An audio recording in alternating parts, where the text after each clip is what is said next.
Ladies and gentlemen, welcome. Let me welcome you all to the conference that will try to find the answer to a question: what should the new regulation on orphan and pediatric medicines look like? The conference is again organized by the Czech Association of the Innovative Pharmaceutical Industry in cooperation with the European Federation of Pharmaceutical Industries and Associations under the auspices of the Czech Presidency of the Council of the EU. Today we are going to focus on rare diseases and pediatric treatment areas which until this millennium did not get the right interest, but in 2000 and 2007 the EU introduced two regulations to foster the development of medicines for rare diseases and children. And in the assessment of those regulations 2 years ago, the European Commission says, and now let me quote please, both regulations have fostered the development and availability of medicines for patients with rare diseases and for children.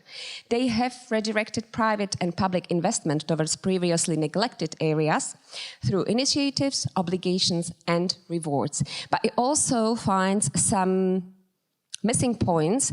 So nevertheless, both regulations have not adequately managed to support development in areas where the need for medicines is greatest. Products tend to be developed in certain more profitable therapeutic areas for which the number of available treatments is increasing. This shows us probably in which direction the European Commission is now going. And I think they should also know the view of the patients and of the industry as another very important stakeholders in the whole process. So, since we are in the process of changing the EU pharma legislation, and these two regulations should also undergo refresh, let's call it, it's important to discuss the different perspectives. And that is why we are here today. And that is an important topic of the Czech Presidency and also of the permanent representation of the Czech Republic to the EU. That is why I'm glad that I can welcome here Lucie Šestáková, the representative of the permanent representation of the Czech Republic to EU, and ask her for her opening speech. Either there or this one. I try with this one. So good morning colleagues, ladies and gentlemen. On behalf of our ambassador and deputy head of the Czech permanent representation to the EU, Jaroslav Zajíček, it is my great pleasure to welcome you here, all of you, from abroad, from Brussels, to participate in this international conference on the very important and interesting topic: what should the new regulation on orphan and pediatric medicines look like? This conference has received the auspices of the Czech Presidency and is organized by the Association of the Innovative Pharmaceutical Industry. How to revise this important pharmaceutical legislation has been broadly discussed at the EU and national levels for past months and years. At the same time, the availability of those specific medicines in the EU is one of our priorities in the area of health, both for the Czech Presidency and for our trio presidency together with France and Sweden. Today's discussion will focus not only on the availability of medicines, but also on the competitiveness of the EU pharmaceutical industry. We need to find answers to questions like what regulatory changes are needed to be more flexible and competitive in a global context, how to adjust the current legislation to better answer to technological developments as genomics, and to incorporate the experience gained through COVID-19 pandemics. What are the best incentives to make industry more competitive and able to market the best product to patients, etc. To find an effective, balanced and durable solution, the cooperation and discussion led in a transparent manner involving all relevant parties are key. So I hope you can see time spent here as a useful one. So thank you again, the Association of Innovative Pharmaceutical Industry, for organizing this conference, and to all of you for the participation. In the name of the permanent representation of the Czech Republic, I wish you a nice and fruitful morning. Thank you. A wish from Lucie Šestáková. Thank you very much for that. And this conference is a follow-up of a conference held in May in the Senate of the Parliament of the Czech Republic, under the auspices of the chairman of the Committee on Health of the Senate of the Parliament of the Czech Republic, in professional cooperation with the Association of Innovative Pharmaceutical Industry. And that is why I ask now David Kolář, Executive Director of the Association, to sum up what was said there in May and what we are building on. Thank you, Michala. Good morning also from my side. It's my pleasure to see all of you here in Prague House in Brussels. I'm happy that we ensured such a nice participation. I believe that we got many colleagues also online. I would like to welcome all of our speakers who were so nice to agree to take the role in the panel discussion and to present the position of different stakeholders to the OMP topic and the future implementation of the pharmaceutical strategy in this area. As Michala already said, this is not something new for us. We are discussing this topic for years, and now, of course, it's super necessary to continue and to finalize the discussion because the implementation and the changes in the regulation is ahead of us.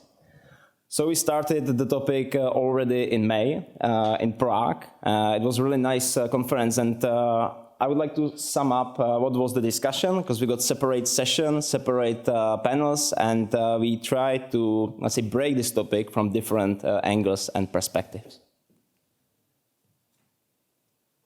I got just one slide, so I will be brief. What was, I believe, super important also from the side of let's say, pharmaceutical industry was to hear that it is not only about the innovative treatment, let's say, how to get the treatment to the market, because the topic of the OMP and the availability of the care to the patients with rare diseases is much more comprehensive and complex. And I believe that this was really a nice discussion, that it is necessary to think also about the diagnostic, about the screenings, about the building and supporting the network of the healthcare organizations and providers who will help the patients, because finally we can have all of the orphan drug products available. But if we are not able to identify the patient, it has no impact.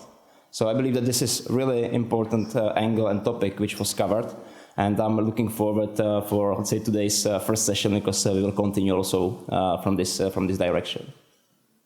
The second part was the discussion about the HTA and its, let's say, special narrative for the OMP. Because I believe that it is really necessary to think about the orphan medicinal products as something, let's say, special, something specific from its characteristic.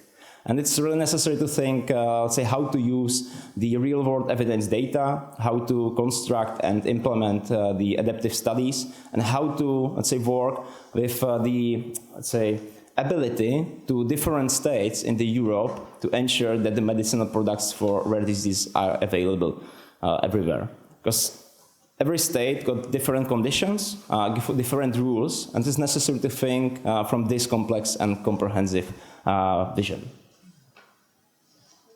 What is important as well is the affordability of the medicinal products, because, of course, the stability of the system is important for all of us. And it's, let's say, the proposal from the industry to start implementing in much, let's say, more percent the novel payment and pricing models. What is it? It is something which is connected to, let's say, payment for the value which is brought by the medicinal products. What is currently the cornerstone in this area is the, let's say, availability of the data. We got quite a nice example also in Czech Republic, because we are discussing how to implement the novel payment models, value outcome-based risk sharings, and such, but we are missing the data.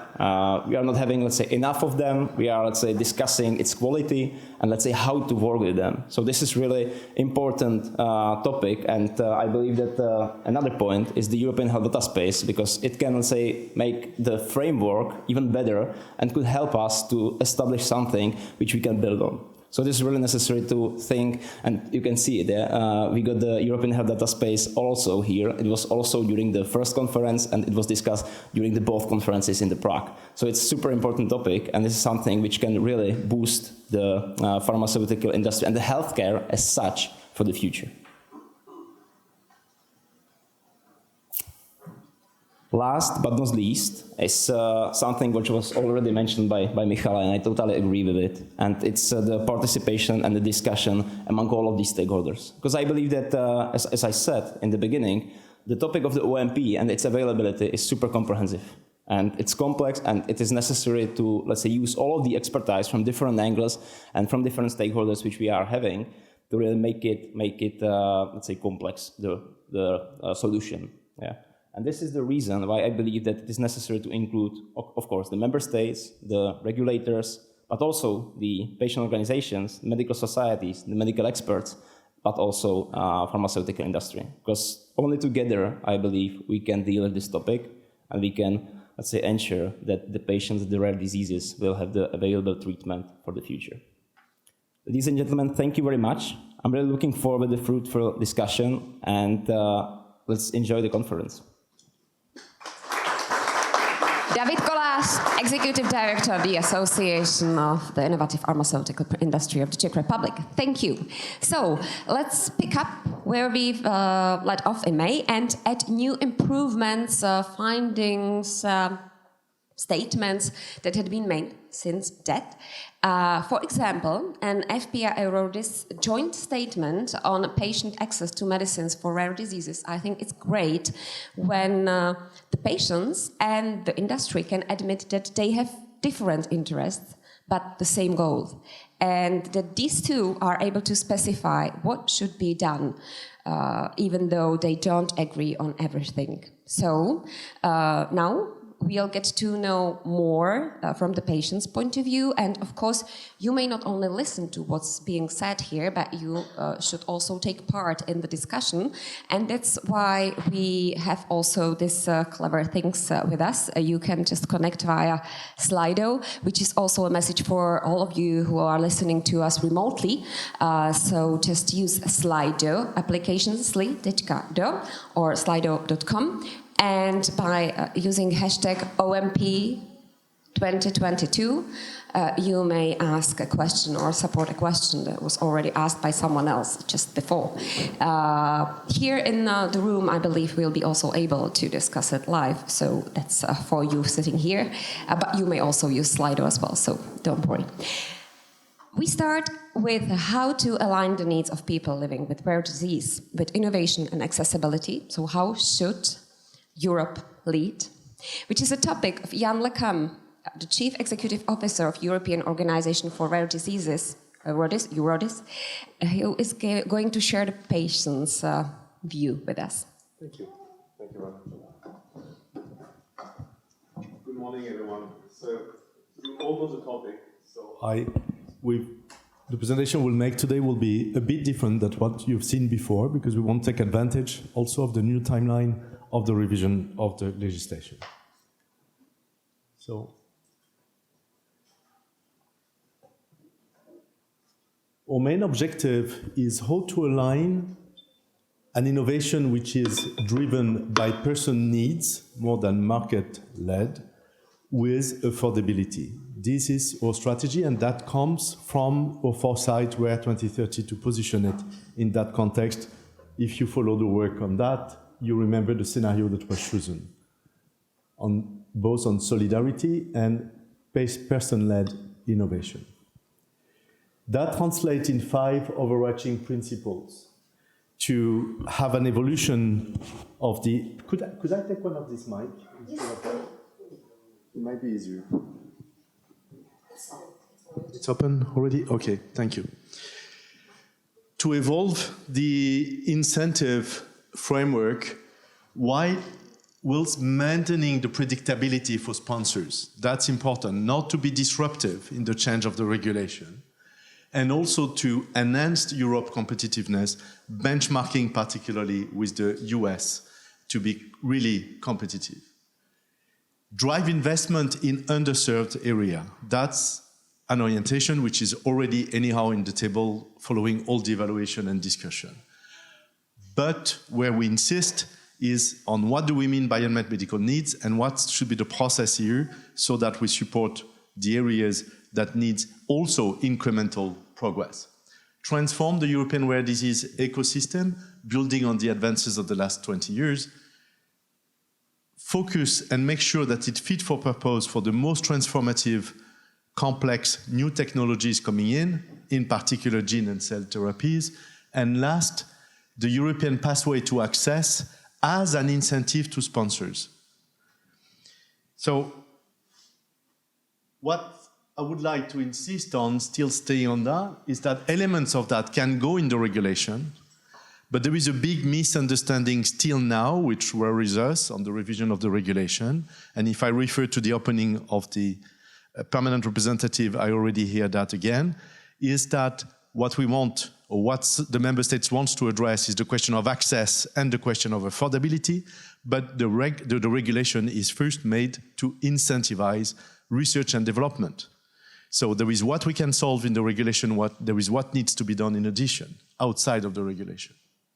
So within the regulation, these are the key elements that we are proposing, not only as EURORDIS, but for some of them, it's also a consensus with stakeholders, thanks to the working group of orphan drug incentives, co-led by UCOPE and EURORDIS, with experts from different areas and supported by pharma and presented to the European Commission. So I will go through them. First, today there is the prevalence criteria of 5 in 10,000, which is, as we know, pretty close to the one of the US and has been also appropriated in other countries around the world, even if some others have differences. So we propose to maintain that prevalence at 5 in 10,000 and not to change it. Don't be disruptive. Don't change the rule of the game in the middle of the way. Investment don't start at the moment of the orphan drug designation. They start years ago. So we need to be very careful about it. Also, if we change that and go to 4 in 10,000 or 3 in 10,000, as it has been proposed by some in the public consultation, we will make a big mistake because we send the signal that we just want to follow the US market, basically. We don't want to attract. But the innovation we propose to introduce is the incidence criteria, which has been lengthily discussed since years, in fact, since the beginning of the regulation. And for following the work of the Committee of Orphan Medicinal Products since its creation and being a member of it for 12 years and following still the work now, it is an issue. It is an issue because a lot of the cancers, in fact, fit the criteria because of the genetic profiling. So there is this, what was called at some point salami slicing or breaking down of more frequent cancers by genetic profile. And it is really not obvious that we need the market exclusivity to attract investment here. And this is an issue because the pipeline of development of medicines, 40% of them of the orphan designation in the field of cancer, same for the marketing authorization. But when it comes to budget, it's 60% of the budget of orphan drugs, which is taken by rare cancers. And I'm really happy that rare cancers are progressing. That's not the point. Everybody in EURORDIS is happy about it. I had in my family several rare cancers, so I'm not going to say it's a problem. It's just that it doesn't fit for purpose. So the idea is to have an incidence criteria. And this incidence criteria, it's not a magic number. It comes from a multi-stakeholder work in the European Joint Action of Rare Cancers, 6 in 100,000. Now what we need to assess is the impact of these changes on the current designation and on the budget. Unmet needs, another key point. Here, the discussion is to have criteria to say what is unmet needs and what is not. We say this is the wrong thing to do. We should not have a set of criteria to decide what are unmet needs. We should have a process. Why that? Because we don't all understand, even when we have a sophisticated definitions, and we had some in projects funded by IHI, like the adaptive pathways. We had some in the context of the work of EMA or EUNET HTA, joint action, etc. At the end, you come up to different definitions, and you still don't understand each other. If I take some of the cancers where there is several treatments with incremental approach, do we consider that as still unmet needs, or is it met? If I take SMA today, do we consider that as met needs or unmet needs? If I take cystic fibrosis, a lot of treatments, you still die of it. So what is unmet need? And even though, let's say that SMA is now a met need, still, do you want to continue to pay for Zolgensma, or do you want a genetic editing coming 5 times cheaper? So it's also competitiveness can bring economic advantage. So we should be careful not to try to address an economic issue of price or budget impact by putting criteria upstream of the river just to reduce the size of the river of development of medicines. That's really the wrong approach. It doesn't serve the patients, it doesn't serve Europe. So what we're proposing is rather to have a very early dialogue taking place probably at the EMA, with EMA relevant committees, with HTA, with payers, with clinicians, with patients, and discuss. That exists already, but only on ad hoc situations, like there was one on SMA, on cystic fibrosis, on hemophilia, on thalassemia, and several. We should have much more of them, because this is the moment to discuss very early on what do we know, what we don't know, natural history study, registry, endpoints, patient-reported outcome, etc. This is the way to go. Modulation of incentives. This is what we have developed, particularly in the multi-stakeholder framework with the working group on incentives. So you have the report of this working group, which is a short report, so really read it. It's a few pages, very clear. And there is this graph, particularly, which summarizes the 14 proposals. The modulation of incentive we propose is to reward around 3 archetypes. And I'm sure that Nathalie Moll from FPR will come back to that. There can be different ways of doing it, but basically is to go from the situation of the diseases for which there is no treatments approved and generally very limited research. That can be particularly the rarest diseases, but sometimes it's also some prevalent rare diseases where there is no research. Don't know why, but the science is not there, the mobilization of scientific and clinicians is not there. The second are the diseases where there is already 1 or 2 or 3 treatments approved, which doesn't solve the problem of the people affected by that disease. It's only symptomatic usually, it's still a chronic treatment, and still with comorbidities and all of that. But at least the positive is that for the investor, it's already de-risked a bit, because you already have a clinical network, you have identified investigators, you have some clinical endpoints approved, stuff like that. So you have a base. And the third category are the one where there is many products approved, but still not a fully met need.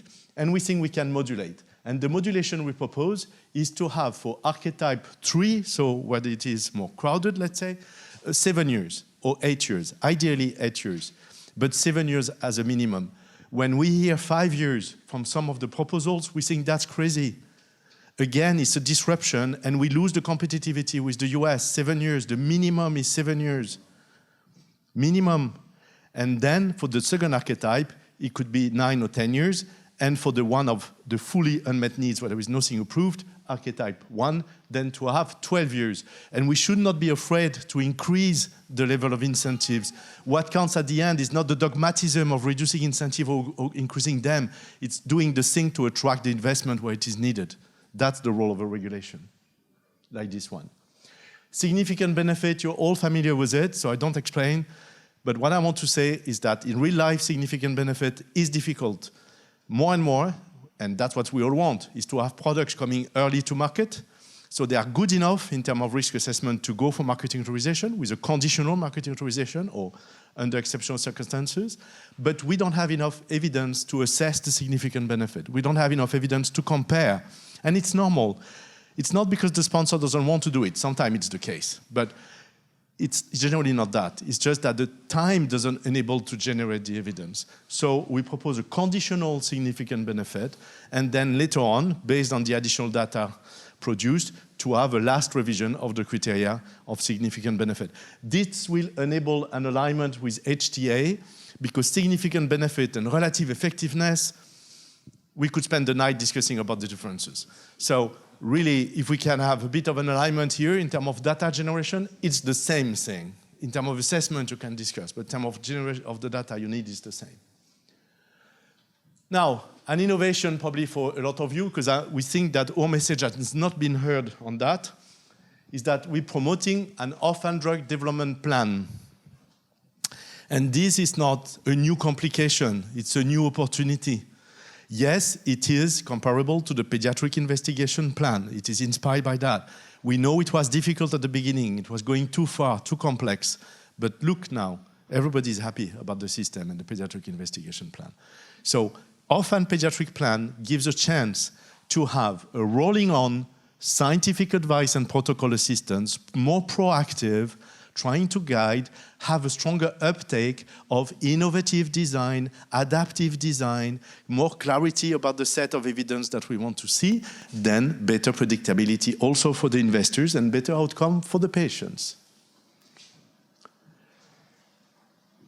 Strengthening the comp. I insist on that. The comp today is a charity business. It's made of volunteers. It doesn't bring €1 to the agencies. So what do you do when you are busy and when you are a small member state?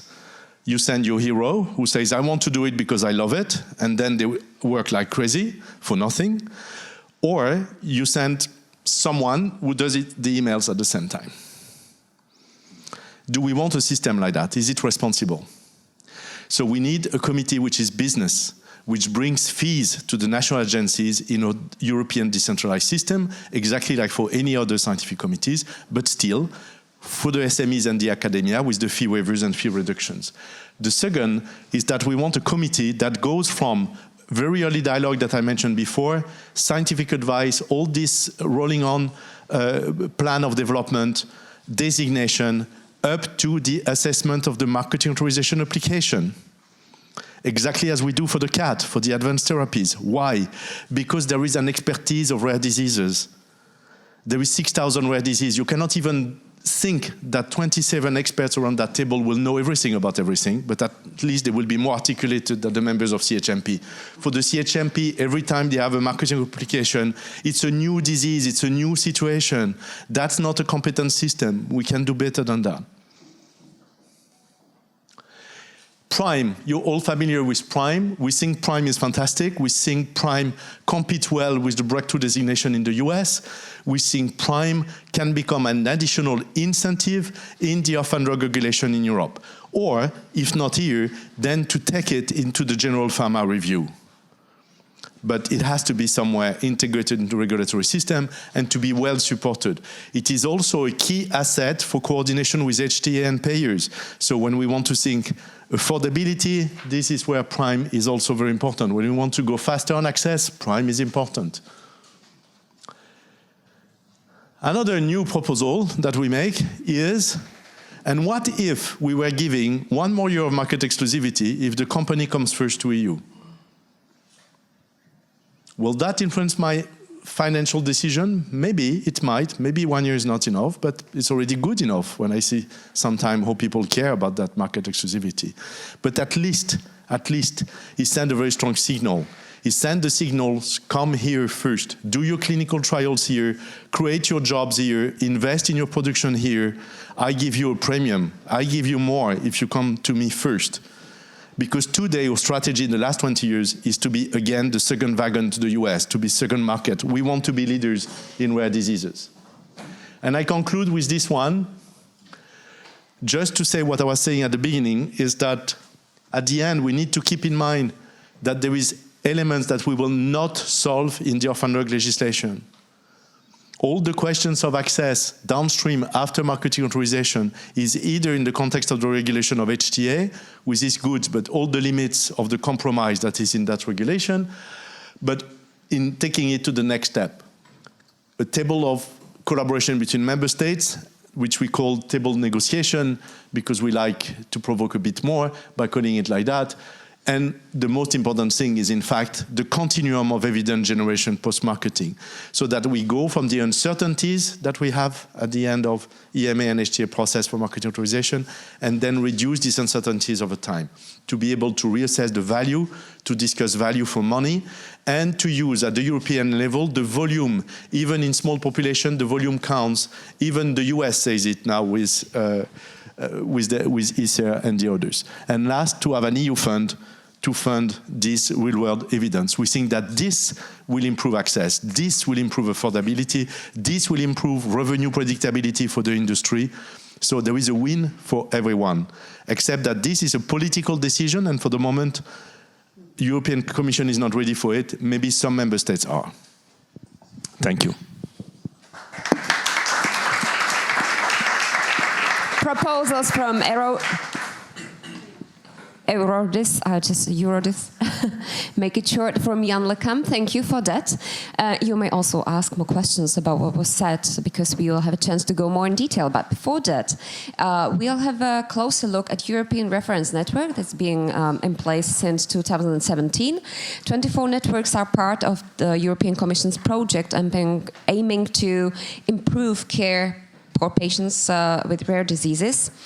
Within them, medical specialists share experience on patients' diagnosis and treatment, and those networks could be a good base also for future cooperation and coordination. So this topic is a topic for Professor Milan Macek, head of the Department of Biology and Medical Genetics of Motol University Hospital in the Czech Republic. He is also the one who assured that since 2017, Czechia is or has been ranking first within the EU13 in the European Reference Network for rare diseases. So the stage is yours.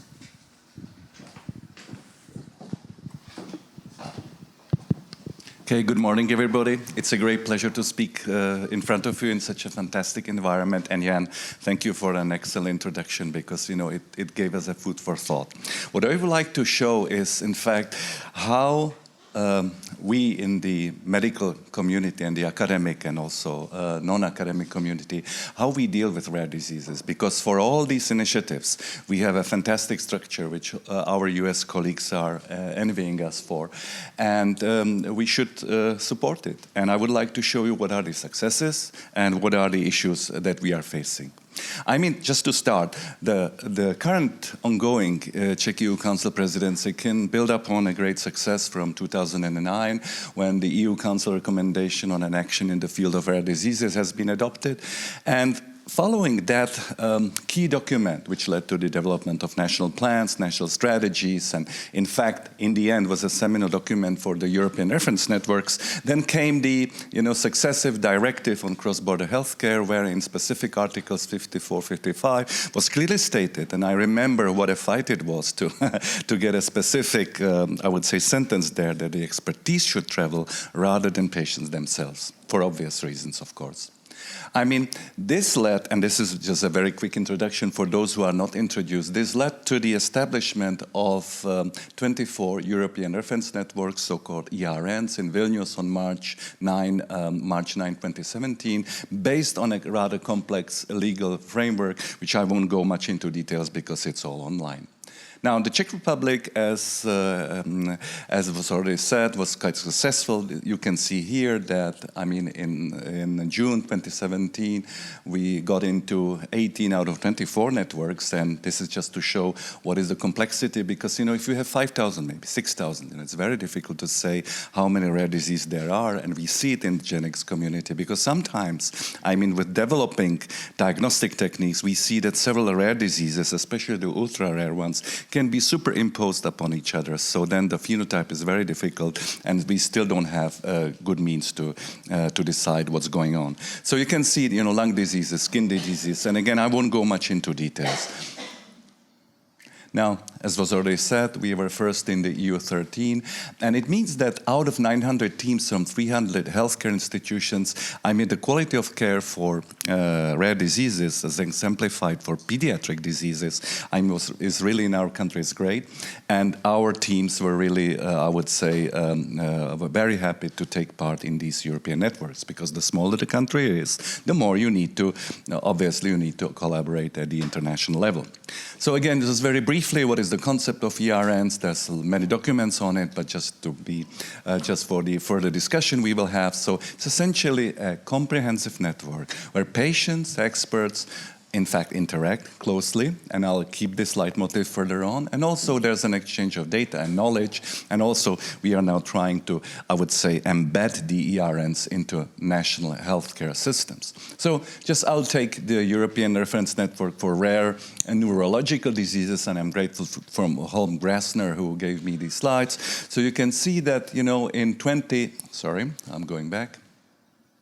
So then in 2017, already 31 members from 13 countries were present, more or less evenly distributed. Unfortunately, we lost our UK friends due to Brexit, which is a really very sad event. And you can see that 11 countries in fact accessed in 2021. So there's an ongoing process. I don't know whether there will be a third round of extensions, but for the moment, as you can see further on from my discussion, we are grossly underfunded. And what Yann has said, we are working like mad for nothing. So it's a lot of, there are key sustainability issues because the generation of the founding fathers and mothers, as we are joking, will retire, and we need to make it more sustainable, more attractive.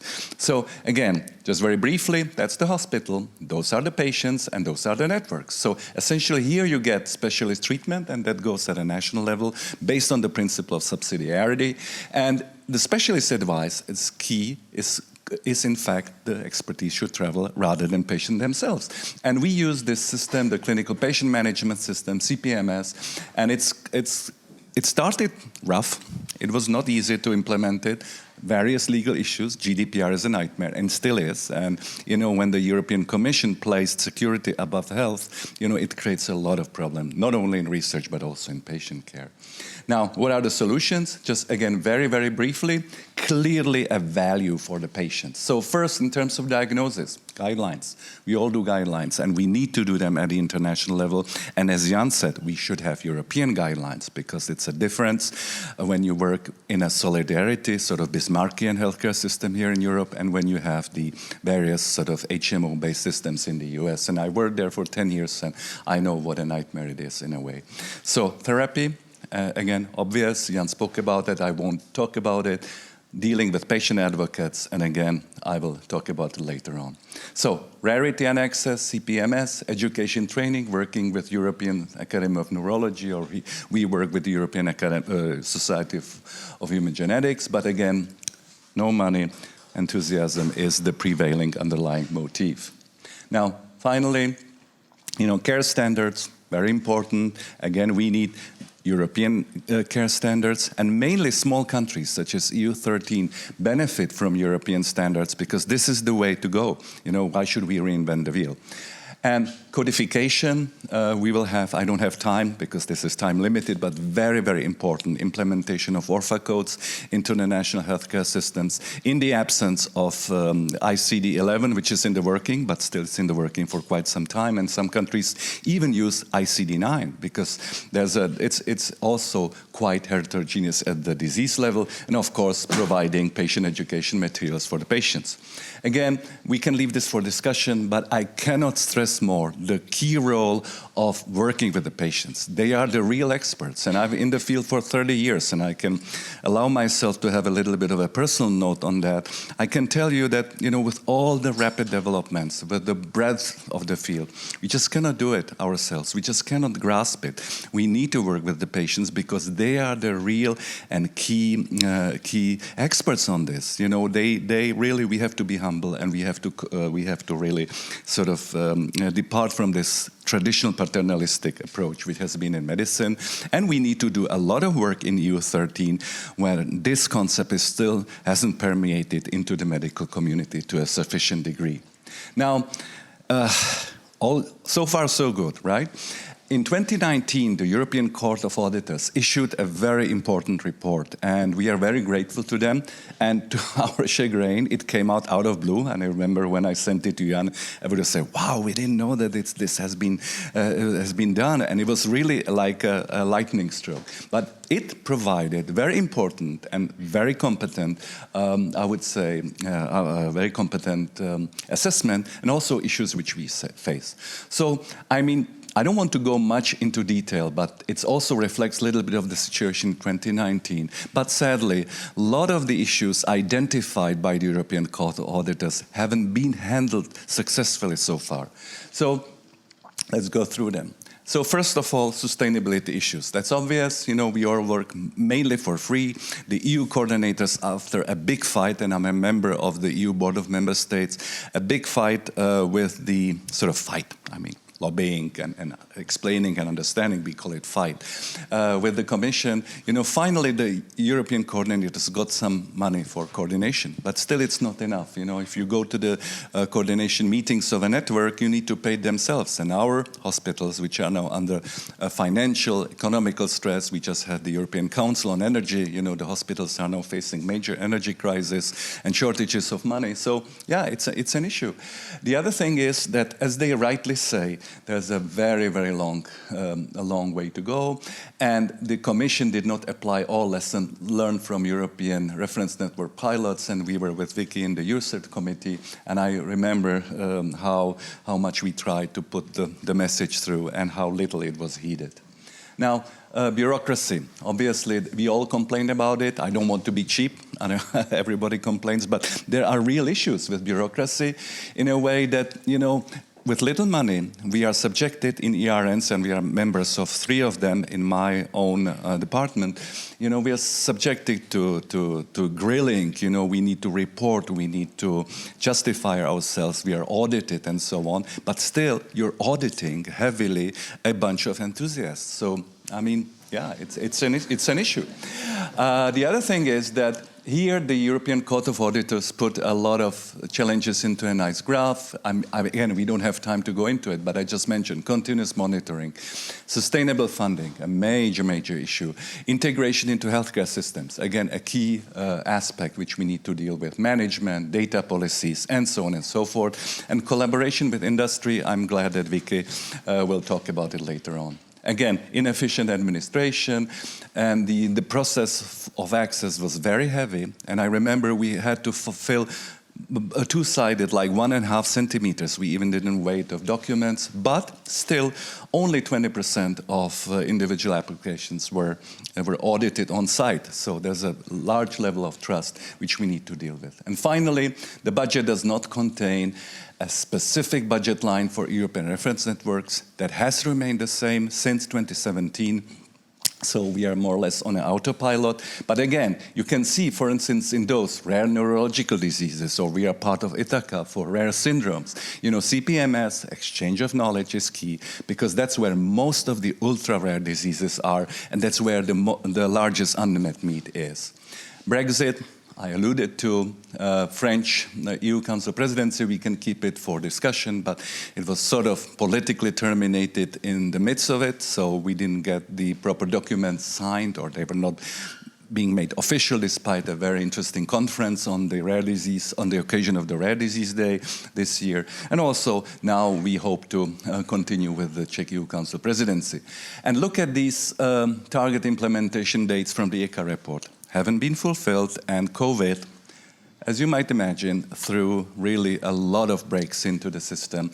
And as you can see, 83 of rare disease patients, essentially their care was negatively affected by that. Finally, and again, we can leave this for discussion, we are working very hard to get the European reference networks into the healthcare systems. Because remember, we are still virtual institutions. We don't have buildings, that doesn't matter that much, but we are not officially recognized. I mean, I'm talking about the European-wide community, but there are initiatives at the national level.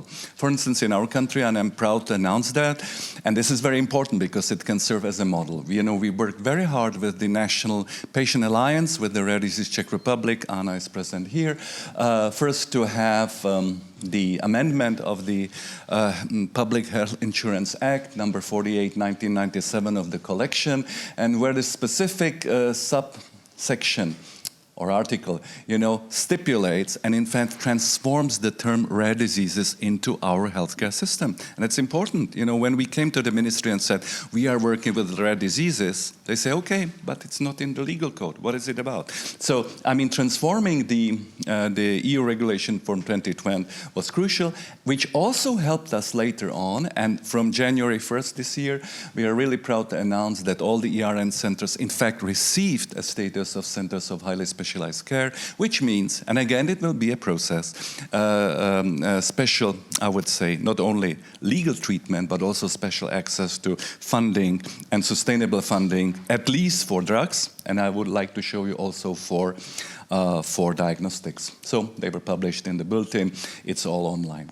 Now, just in the end, for the sake of time, I was asked to also talk about diagnostics, because in rare diseases, it's not only treatment. We see that, and I'm in a diagnostic field, that more than 70%, and now with next generation sequencing, where a lot of the rare diagnoses are subjected to a genotype-first approach, where you obviate all the complex medical examinations, which are costly, just go directly to the genome, and you find the mutations. And more easily now, and more rapidly, you can prioritize them in terms of their pathogenic impact. So, diagnostics is key, and 70 to 80% of these medical decisions are based on that. So first, I'll start a little bit, not in a comprehensive manner, but newborn screening. This is a nice article where Vicky Hedley was the first author, and you can clearly see there are large disparities in terms of the number and quality of newborn screening programs. The sooner you diagnose, the better. Right? And you can see the Czech Republic is right in the middle, but we were quite successful, and there was a lot of work, and we had to work against patients, experts, and policymakers to change the legal code to allow for genetic testing as a means for newborn screening, and that meant from the 1st of January introduction of SMA screening and of SCID, and this way we can identify those kids early on, and they can be subjected to those advanced therapies, be it gene therapy or any other modalities to make the life of patients better. But as Yann said, it's very important that the pharma and the experts work together and do post-market studies, because one thing is to get the drug into the system, but even more, and we see that more and more, especially in the current economical context, is to sustain the treatment and to show its effectiveness. Right? So, here we need to really work the pharma, and it's not that easy.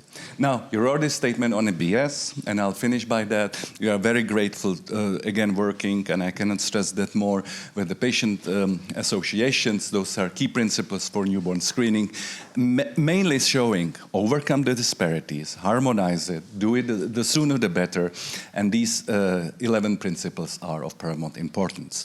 And in the end, I would like to make a clear plea that we all talk about care, we all talk about assistance, but the diagnostics has been a little bit forgotten. I don't mean it in a nasty way, but we really need to stress that.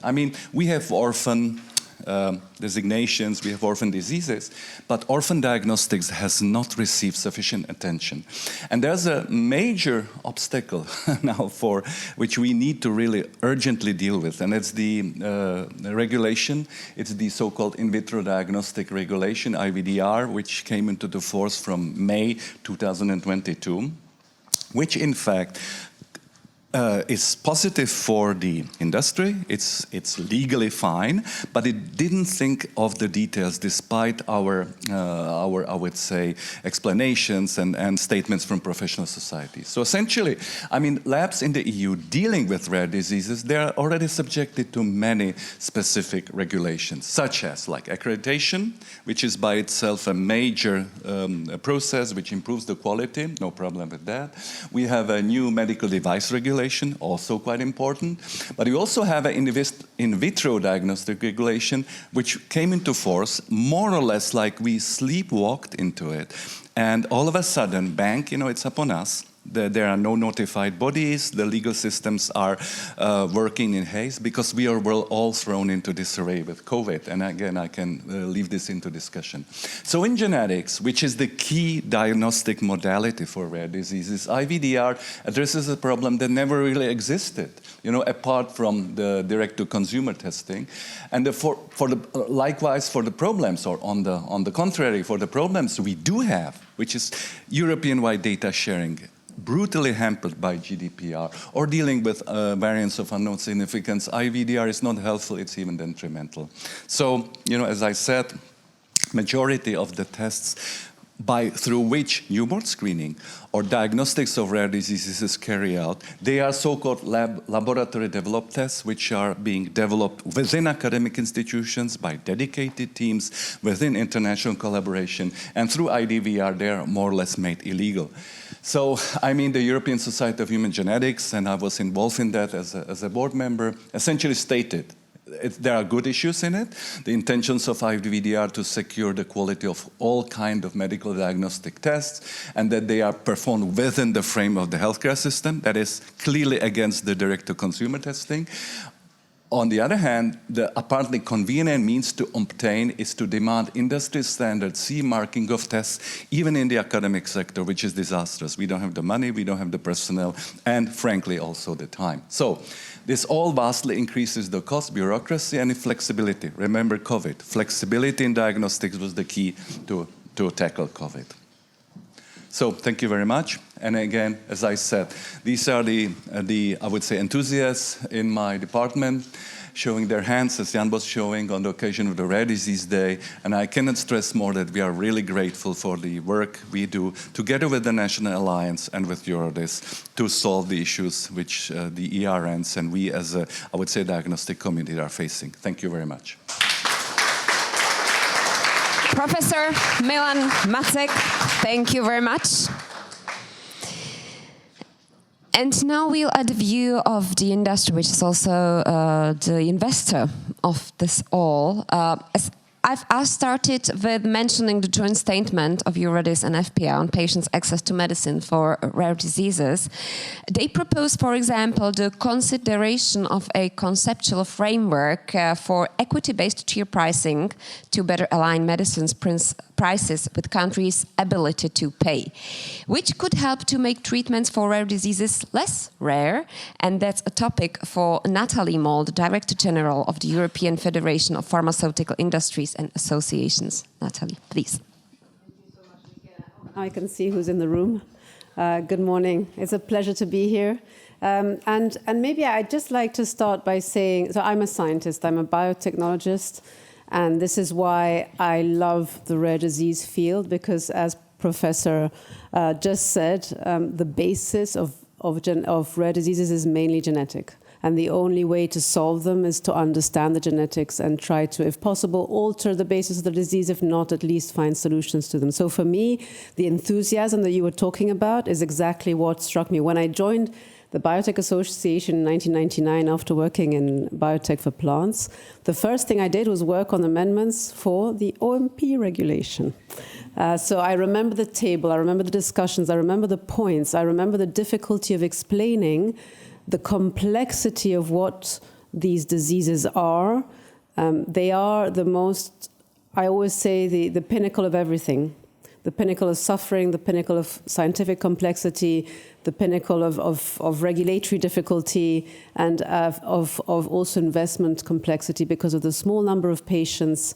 And let's not even start with access. So what I'm going to try and do now is to, it's very nice, by the way, to speak after you both, because then I can just add, is to explain the industry view and proposals on how to make this revision work for patients, for member states, for industry, for Europe. And I'm glad that it has taken so long. You know, we were kind of ready about a year ago, maybe even 2 years ago, and then things were delayed, because it is absolutely crucial that we get this right. These legislations are reviewed once every 20 years, apparently, but the scientific advances go a lot faster than that. And so we need to make sure that whatever we decide now really, really improves and enables the research of the future and makes sure that it happens in Europe as well, because that is something that came up in both your presentations, and we can't afford for our patients not to have things happening here. So, I mean, this is what the revision is happening in the context of the pharma strategy. The pharma strategy was launched before COVID, before the war in Ukraine. So I think that's also important that we remember the context in which we find ourselves today, learnings from COVID, constraints after COVID, constraints because of the war in Ukraine. We need to be smart when we tailor legislation at the moment to make it work and not to make it just nice in concept and then impossible to make happen. So this is an invitation, I think, from all of us as stakeholders to policymakers to take the context of today into consideration and not only base themselves on what the 2019 pharma strategy wanted to achieve. Lots of pieces of legislation being reviewed. Fantastic, lots of nice work from my colleagues and I. And each of them is extremely, extremely important. So I really hope that we collectively give the orphan drug regulation the importance that it deserves. It is complicated. When I remember in 1999 and 2000 going to the parliament, this is a difficult thing to explain to members of parliament, to council members. It's highly technical. And so I think it's really important that all of us as a community really take the time to understand what the proposals are, who is making them and why, and set aside a little bit the preconceived ideas like we had to do during COVID, because we essentially have to get it right. And I know it's difficult, but we were very good at doing it in COVID under extreme pressure, and this is extreme pressure because this is the most difficult area to work in, I think. So I'm going to take a focused look into incentives. There are three elements, right? For us, there's research, but to get research, you need incentives. And then, of course, there's the access element. What are incentives? And by the way, when we speak to policymakers, very often they think it's money, which is something else that other parts of the orphan drug system need. Incentives for the industry is generally intellectual property protection. So ways to guarantee predictable return on investment so that you can attract those investments as a company and say, look, it's going to take 12 to 15 years, but at the end of the 12 to 15 years, you will get a return on investment before the normal cycle of generic entry happens. Now, without IP, there is no investment. And it's really important. It's a difficult concept, again, for general policymakers to understand. I've worked in biotech with SMEs. We had an annual SME award. The first thing that the investors looked at in every single submission was, do they have a patent? It's what they looked at. Then they looked at what kind of science and what kind of business plan do they have. But the first thing, and they just automatically set it aside if there was no patent. So we just have to be realistic, and this is a business. Finding medicines is a business. Responding to patients' needs is a business. It needs a predictable and stable framework to do that. This is the patent picture, if you like. All the way on your left is the beginning when you have 10,000 possible candidates. So by the way, what you're in is a proportion of 10,000 to 1. So you will start with 10,000 candidates. If you're lucky, you get one at the end. I'm not sure many of you would ever bet on those odds if you went to buy a lottery ticket. 10,000 to 1 is not great. So 10,000 to 1, research, product development, product available for patients, and you can see the different, I hope, the different levels of IP protection that run in parallel. So they don't run one after the other, they run in parallel. And in green there you have regulatory data protection. In blue you have the orphan medicines 10-year market exclusivity. These are important for that predictability. You have generic entry straight after. It's a cycle. This is a cycle that helps itself to continue, but it needs to be predictable. If we start changing the prevalence, for example, which is something that Yann mentioned, we will make ourselves extremely unattractive. So everybody else is going to have the prevalence that we have today, and we're suddenly going to change it. You know, investors already have a hard time investing in this area. If we kind of change the rules of the game halfway through, as Yann mentioned, and why? Because it has been working. Let's do things that make sense, and I think it's important to stop there. So just a picture of before and after. I was sitting at that table working with many people smarter than me on amendments. the landscape for investments in OMPs was not very attractive at European level. Other parts of the world had their legislation, Japan, the US, we were late. And so we had about 8 therapies approved, which is not great. And we had major unmet medical needs and very low level of R&D and very few SMEs. It was just not an area you would ever go into, knowing how small the market is. And then after the legislation was approved, you can see the kind of things that the legislation gave us: market exclusivity, protocol assistance, fee waivers, aid for research, all these things that help SMEs.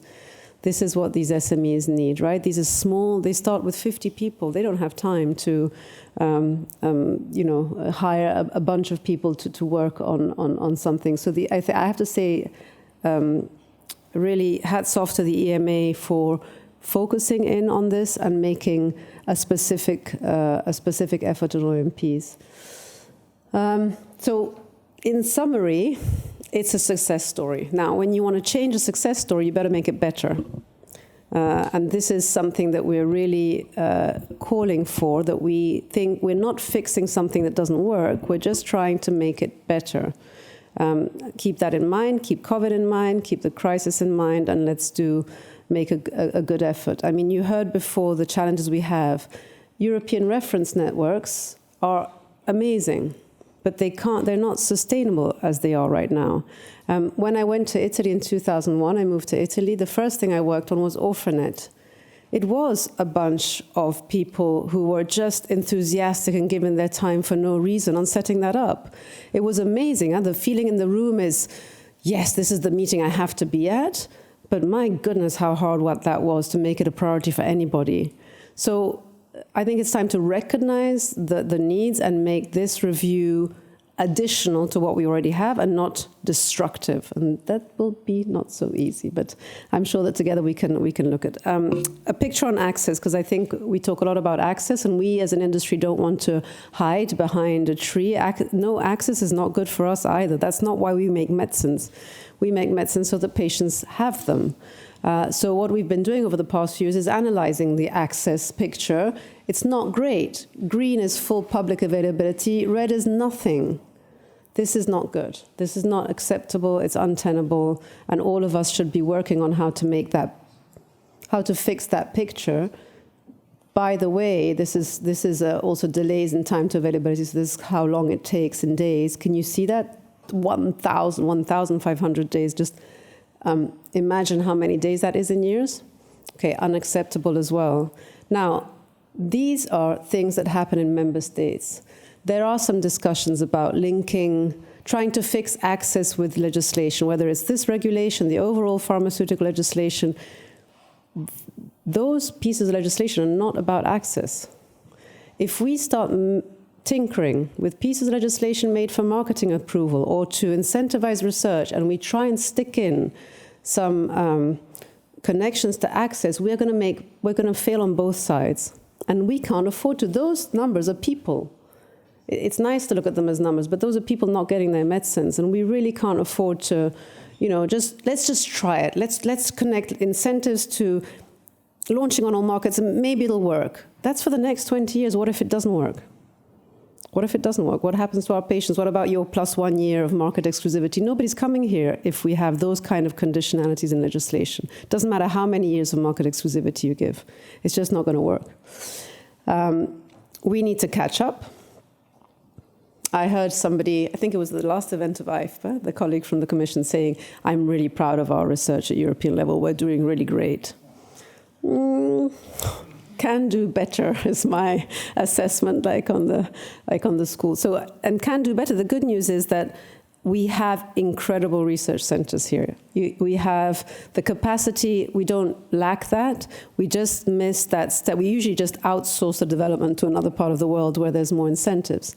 So we have the basis for now, despite Brexit, and we just need to build on that to make the environment so attractive that everybody wants to do research here. And it means the regulatory framework needs to be predictable, it means the incentive framework needs to be predictable, and it means that market access can be solved better. And that's a lot of challenges. So if we look at, that's why for that you need a holistic set of solutions that make sense with each other. The top part is the diagnostic of the European Commission in the area of unmet medical need in orphan drugs or pediatrics. So unmet medical needs are failing to be addressed, access is incomplete, incentives are not appropriately balanced. This looks pretty bad here. And we try to take that piece by piece as an industry, but still try to make it into a coherent story, because like I showed you in that incentive graph, they all follow each other. They're not different pieces in different parts. This is a continuum that needs to be supported. So starting with the research and innovation, there is an enormous complexity, scientific complexity inherent to rare diseases.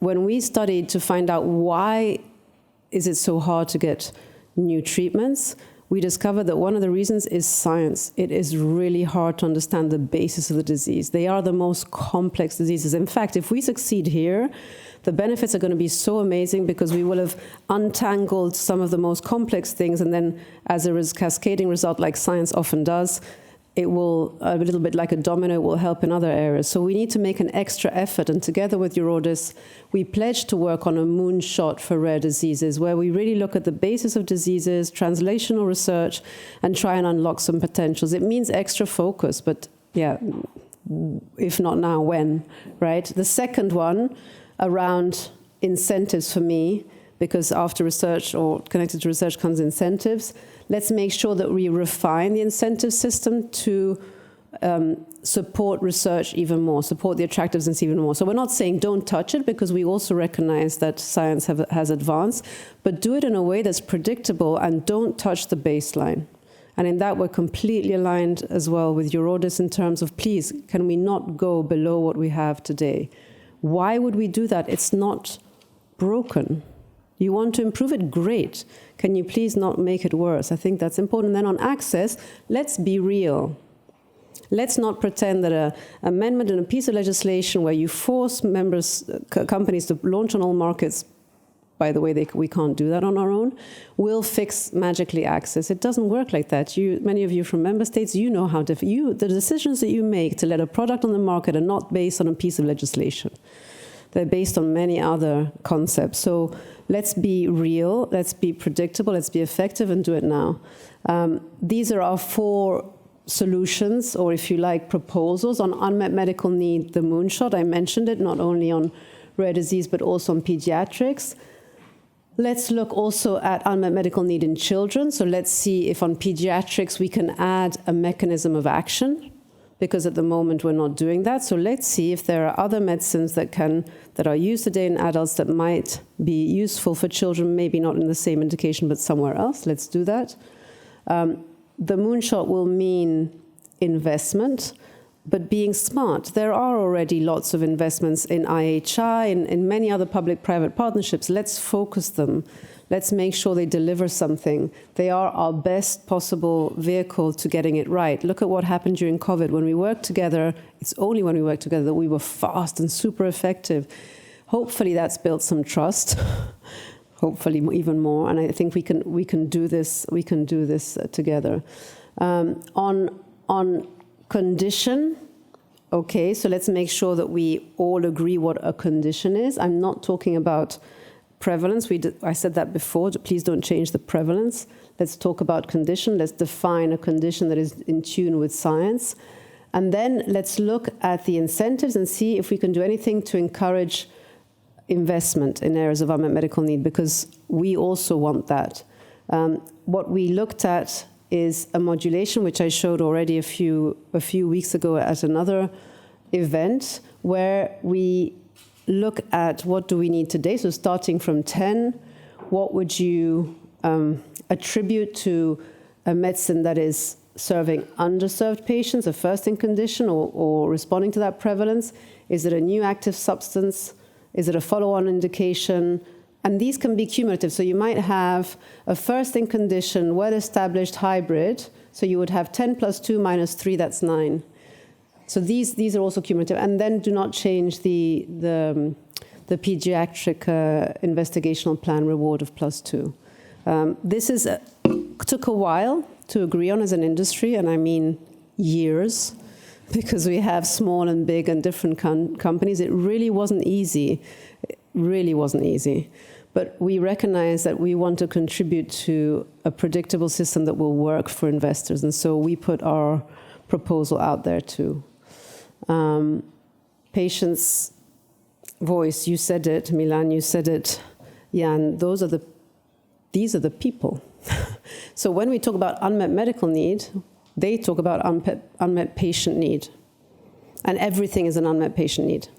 Not just the treatment of the disease, but how they live their lives. If their life, the quality of life is completely impacted, they have an unmet patient need.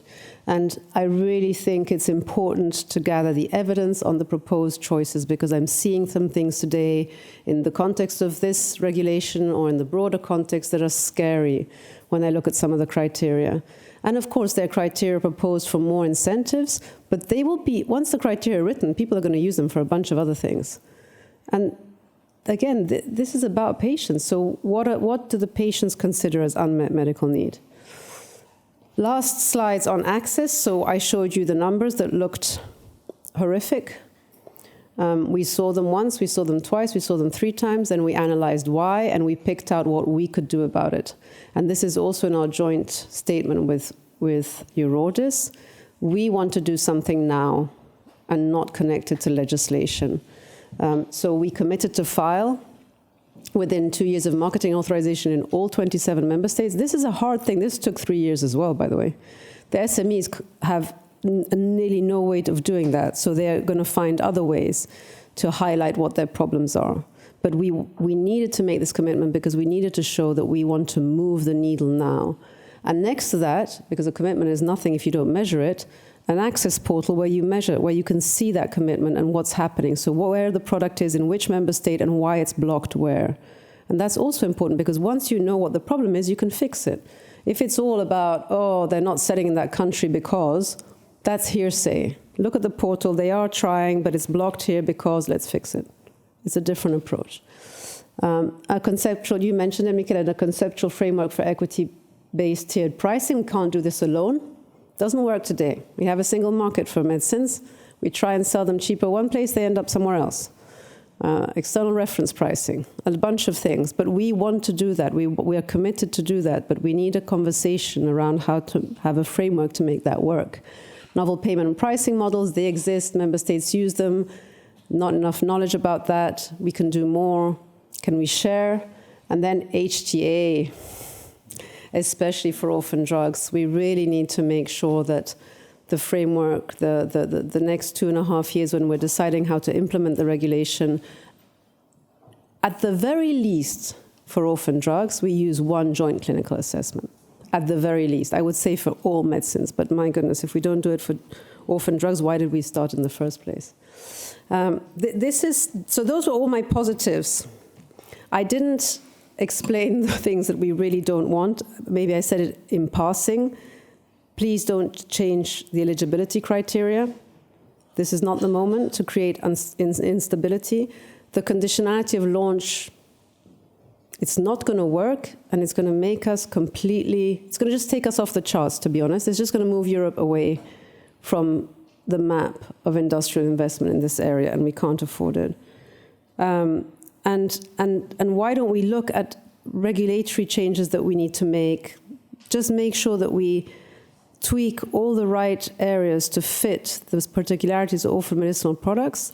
Let's be technicians on this review. Let's not be politicians on this review, and fix what we can within the legislation, as the speakers before said. And the other things, let's fix them with outside now. So hopefully that will be a good conversation that we can all have over the next 2 years. Thank you. Nathalie Moll from FPA. Nathalie, please, if you would just, I would like to invite all 3 of you, Nathalie Moll, Yann Le Cam, as well as Milan Macek, to come here for the discussion. And yeah, in the middle, that would be great. Thank you. Thank you. You have the microphones over there, so that you could be heard not only in the hall, but also in all the offices that they are listening to us. For example, we got a question from Prague, which goes to Milan. What is the best practice around the world the EU should consider moving forward and cope with the hurdles you described? Is there any best practice around the world that the EU could take over? I'm a little bit confused with the question, but if you mean in terms of European reference networks? I guess it would be the cooperation, yeah. Yeah. Sharing of experience and diagnosis creating as well. Yeah. Now I got it. I think the best model we can one of the best models is the Canadian system, when they have this collaborative genomic network. It's around genetics, and it's the Forge Canada, which is led by Kim Boycott, a great friend of ours and long-term collaborator. And it in fact serves as a model for the European Centers for Mendelian, for the US Mendelian Centers for Genomics, and that works very well. I mean, the European system, the ERNs were built bottom-up, and I don't think we can copy something. We can only learn from the Canadians, and now recently also from the US. I think that's because you've said that we are still trying to invent a wheel, so probably that was why the question came. But I've heard many proposals from all three of you, and you spoke a lot about the incentives for investment, but how to tackle the problem that is on the national levels, because we have 27 different countries with different attitudes, and I think there's probably a huge problem how to get the medicine or the treatment to the market. So is it possible to do something with this? I guess we have some representatives, and probably a good example is the trial of France, Czech Republic, and Sweden. Will this topic continue with the same importance with the Swedish presidency? Pass it over. Is that the problem I have with that type of questions is that's what I was saying, is that we're mixing up stuff. Sorry. We're mixing up. The regulation will not solve that. So stop mixing the issue of access at national level with the regulation. Regulation means that the law decided at European level becomes the law automatically at the national level. So the incentives we create and all the measures, companion measures of scientific advice, of fee waivers, of everything that we presented, both of us, then at the European level and automatically at national level. So it attracts investment, it attracts development of clinical research, clinical trials, up to the approval of the medicines by the risk-benefit assessment at the EMA and HTA after that in the future at the European level. But when it comes to the access, what we're calling is precisely to the member states to come together to collaborate. And there is different level of collaboration, starting by sharing experiences, like Nathalie was saying, on the pricing model and on the payment models, for instance, and all the different elements, which is only about sharing experience. But there's also another level in the rarest diseases where it does make sense to really get together, even to negotiate and to make the treatments available. If we go to the upstream of some of today's genetic and cell therapies, they will not be available in the 27 member states because there is only 5 or 10 patients per year in Europe. So you don't want to be treated in Vilnius or to be treated in Milan by a team who does a patient for the first time, right? So you want to go where there is a minimum of expertise concentrated. So yes, the expertise needs to travel, like Milan was saying, but there is moments where the patient needs to travel. And we need also to recognize that, and this is not about the product, it's also about selecting the center, it's also about agreeing on what you're going to pay, and agreeing that whichever country that the patient is from, the country will pay for it. So there is new processes which will not be addressed in this regulation. So that's part of the problem, is that we say there is an issue of access and we say there is a higher budget impact, but this regulation will not solve that. What we need from that regulation is to build on the success of that regulation to make it better, to address more patient needs and make Europe more attractive. That's what we need to do, not to mix up the topics. Thank you. Yeah, I mean, I couldn't agree more, and I hope I explained that as well, that this is it's always very attractive to try and, you know, have a piece of legislation. Oh, why don't we put everything in there?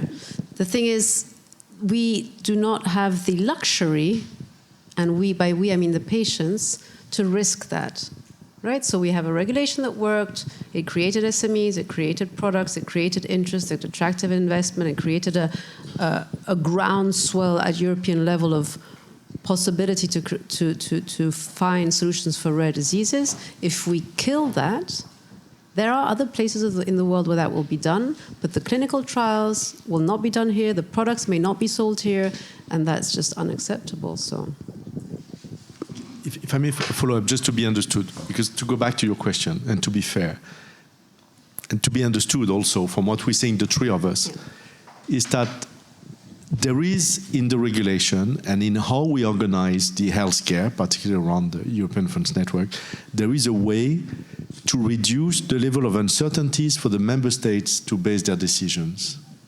And there is a way to have a continuum of evidence generation. So that's important. Better evidence means, first, better medical practice for the patient and a more informed doctor to make their own decisions with the family and the patients. But also for the decision makers in terms of reimbursement, or before that, pricing reimbursement, pricing negotiations, the level of evidence, the robustness of this evidence is obviously the essential question. Mm-hmm. And this, the regulation can help with everything we're saying by saying, let's have more a rolling on scientific advice, let's have a development plan, let's have a better communication between EMA and HTA all along and with payers. With that, we are really reducing the challenges for the member states. But that's the maximum that this regulation can do. But that's, yeah.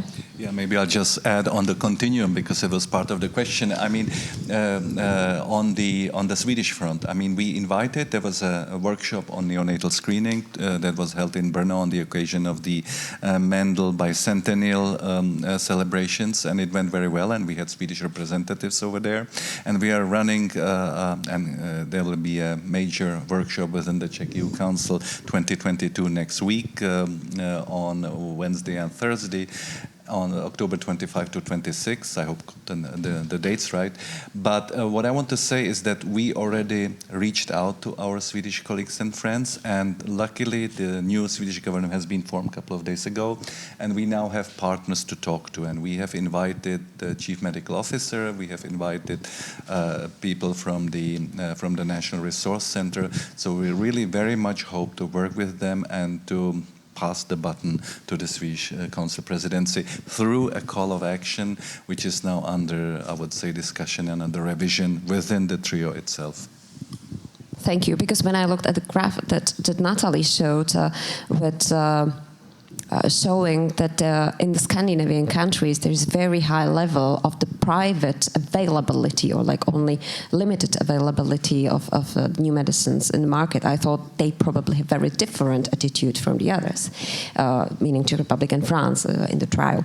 But I think this question that is very much connected with what I've asked before. Access is currently driven mainly on a national level. Should this be changed in the future, and should these competencies given to EU?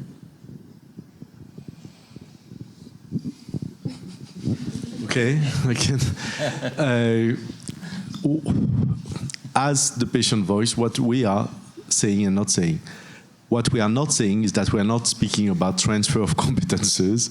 No, we think that today the money is collected at the national level, and this is where the money is, and this is what is driving the decision of the policymakers, and that's democracy. You're electing policymakers to make decisions with the money collected in the country. So we are not saying anything else. But what we're saying is that it doesn't make sense to make good decisions. There is no chance to make good decisions at national level by working in isolation in the field of rare disease. Because even for countries like France and Germany, even if I take the big ones, or Spain or Italy, but even worse, obviously, for all the others, you cannot have the expertise about this rare disease. So all the prerequisite which took us to have a regulation on orphan drugs, precisely to pool that expertise. Everything that took us to the European now HTA, everything that took us to the Open First Network is also true when we come at the moment of the discussions of the evidence to negotiate a product, to discuss the value, or to negotiate a volume to make it available. So what we're also saying is to say, rather than always contemplating the problem of Europe and blaming ourselves, we are strong believers in Europe. And sometimes I wonder if some of our politicians and policymakers in the administration of Europe still believe in Europe. But us, we do, because we see the value over the last 20 years that it has for us.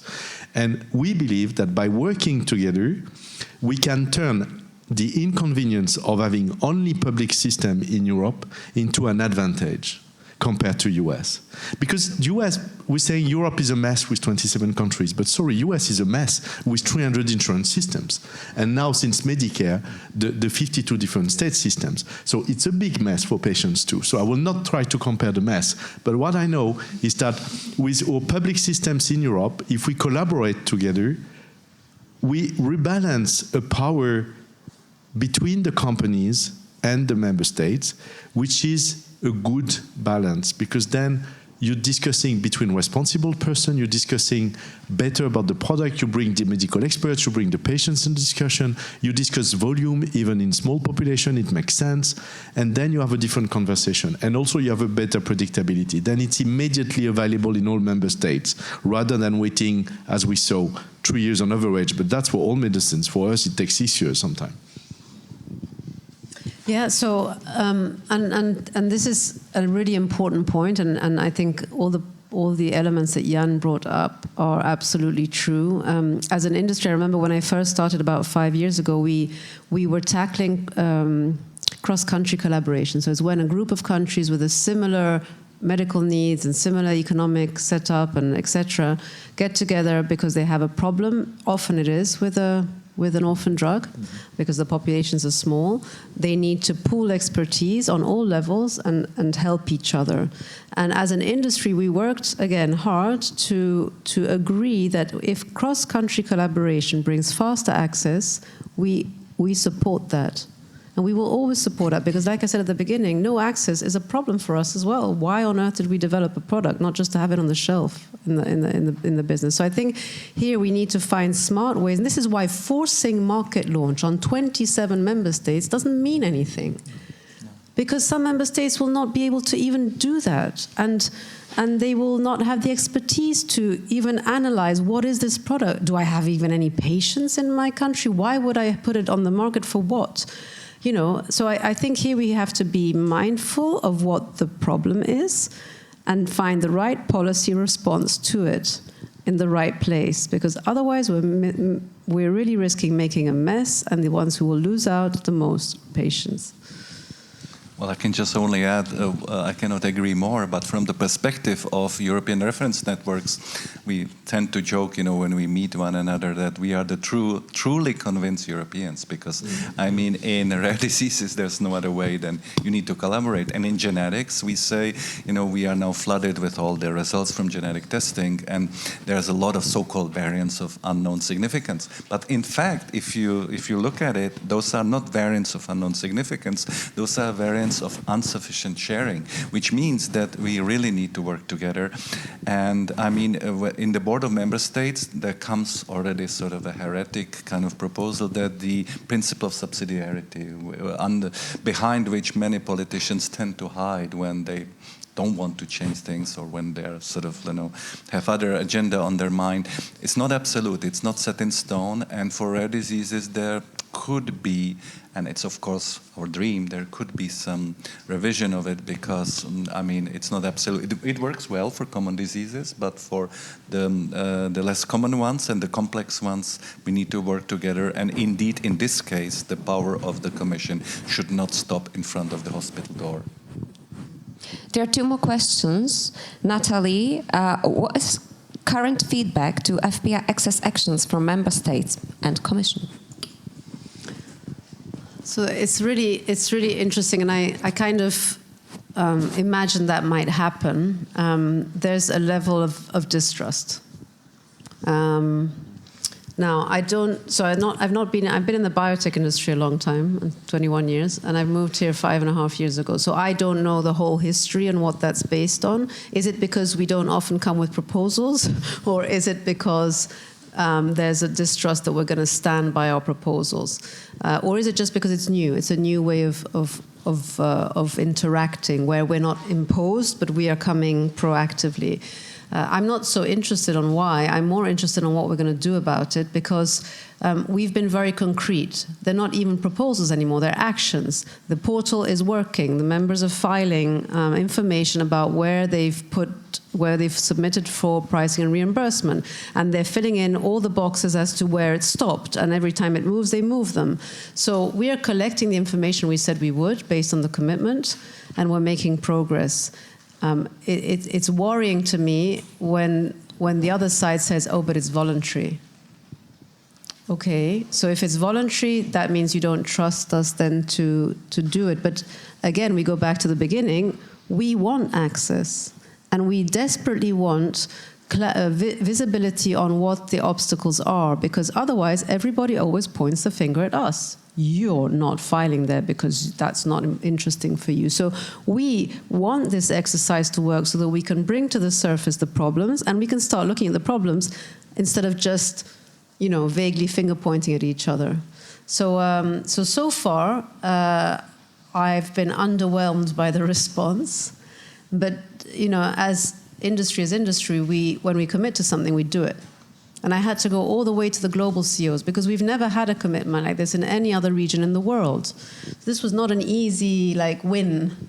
I had to go and say, we need this. This is the moment in Europe where we need solutions that are visible from our part. And hopefully the other parts will make a step forward. So one is that sort of mistrust. And the other thing I'm missing is the discussion around the table, because that's what we also said. We'll do these actions, which are in our hands. We need a round table to discuss about equity-based tiered pricing, sharing novel and pricing and payment methods, how we're going to do HTA. It's been 3 years.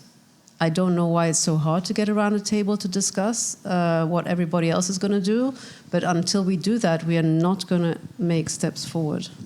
I think the distrust is a big topic, what I see.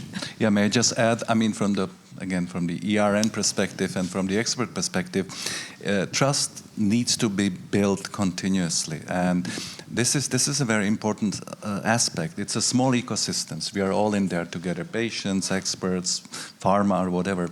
And in terms of access, we need to realize, and for the medical community, it becomes rather sort of awkward in a way that some companies, and some manufacturers, I would say not misuse, but in fact use very, I would say, emotional media campaigns instead of working on the ground with the experts and trying to find a better solution. And in our country, we have now, I would say, an excellent system which is more or less emulating the Scottish system. I don't want to go into details. So for us, we are there, without pay, without money, out of enthusiasm, because we think it's right. But when we are confronted with really, I would say, a high, impact media campaigns in terms of access of certain drugs, then we are lost, because then it also discredits us on the ground, and we are kind of viewed as people who are stooges in a way. I'm really frank. So there needs to be a close collaboration with the industry, and we really should avoid sort of media campaigns, which in fact then discredit the system through the headlines, which are misunderstood by the public at large. I must say it's very much connected with what you've mentioned before, and it's about the attractiveness for the new generation. So there is a question for you, Milan: how to boost the involvement of a new generation of healthcare professionals in the rare disease area? Very good point. $1 million questions, as they say in US. Honestly, it's a very complex issue.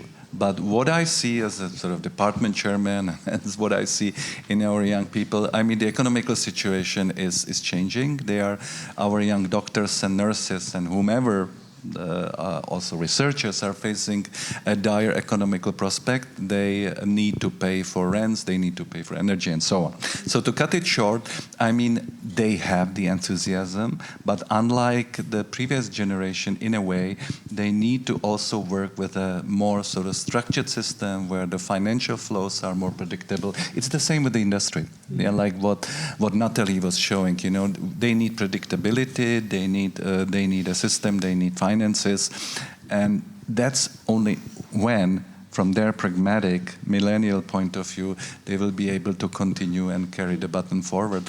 And it will be a very long, in fact, it will be for another workshop like this, you know, to hear, to do focus groups and so on. But this is sort of unstructured view, what we all see as department chairs, how to carry on. And it's the same for patient support groups. That's exactly the same story. And very shortly, last question to Yann. Do you think that current involvement of patients to discussion-making process is sufficient, and should it be broader in the future? In the context of the regulation here, as we're talking, surely it goes a bit with the previous question about trust, mistrust. So from the patient perspective, we don't feel any mistrust. I think that when we say things, we're being trusted, that's not the problem. What we are more critical about is something which affects European Commission at large, which is the better regulation procedure on how regulations are being developed. There is a lot of ticking box exercise being done, and you really wonder at the end how much is extracted from that. So there is a lot of consultant reports, there is a lot of public consultations, there is a lot of big workshops with 200 persons, but how is that filtered and used? And really I'm concerned by that, because an organization like EURORDIS, as maybe surprising as it could be, but we try to be as much as possible evidence-based advocacy. So we try to base everything on the experience of the patient families and on data, but then we use them. We don't say something different. Here, what's happening is that a lot of the evidence are here, like some slides presented today, and we don't base, after that, the decision on it. So that's where we have a problem. Second problem is that since the latest consultation in the workshop was when in spring, we had one meeting with the European Commission to present the proposals. We have sometimes side meetings in context like that. We are sending letters of proposals. But I cannot say that we have a well-informed discussion, and I regret that. I regret that because, sorry to say, but when it comes to technical topic like that, not all stakeholders and all organizations or all individuals bring the same value. For instance, I also regret that EMA and the chairman of the COMP and the chairman of the CHMP and of the pediatric committee are not invited around the table to discuss also with the commissioner with us. This is simply not happening. So I'm really worried because I think that the people in the commission working on it are great people. I have no concern about it. I think they're trying to do good. I think they're trying to do things for patients. I have really no concern about it. But I'm concerned that what they take from it when it comes to defining criteria of unmet medical needs. Listen to the patients. We're saying we don't want it. So please don't do something for us without listening to what we're saying about it. And also, when we say compete with the US, be a leader in Europe, we are not saying that to please industry. I don't care about the shareholders and how much they make at the end of the year. What I care is the medicines I get for the people I care for. So that's the issue, is that we're coming with sometimes wrong solutions, with good intentions. I don't care about all of that. I care about the reality of the solutions we developed effectively for the next 20 years. I cannot agree more. I'm sorry, I have to say I'm obsessing about it, but it's the same with IVDR. It was developed, it was well-intentioned, but nobody was sort of properly consulted, and we don't need it in a way. So, I mean, we need to be really wary that good intentions are not enough. We need to really work together, because otherwise the results will be detrimental in the end. Thank you. Thank you, Jude. Thank you, Yann, Nathalie, and Milan. Thank you for your questions. I think you may discuss it now with a short coffee break, more in detail. We'll go more in detail after the coffee break with the second panel, where we stay with the same topics, but go into the detail of the data being used and the data that we have and can base on. So for now, thank you, and we'll meet back in 20 minutes. Let's try it. You can take the coffee with you, and 11:05, we continue. Thank you.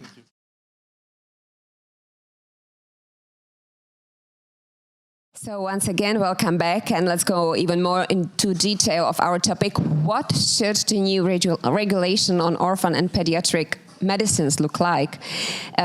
This time we'll go more into detail of the data collection and sharing and what can be done with that. We have already spoken about the readiness of healthcare systems, and Karen Facey, who has spent the last 19 years working on developing health technology assessment, which all stakeholders, not only in Scotland but internationally, is going to speak about how fair appraisal of orphan medicine products needs effective stakeholder involvement and real-world evidence generation.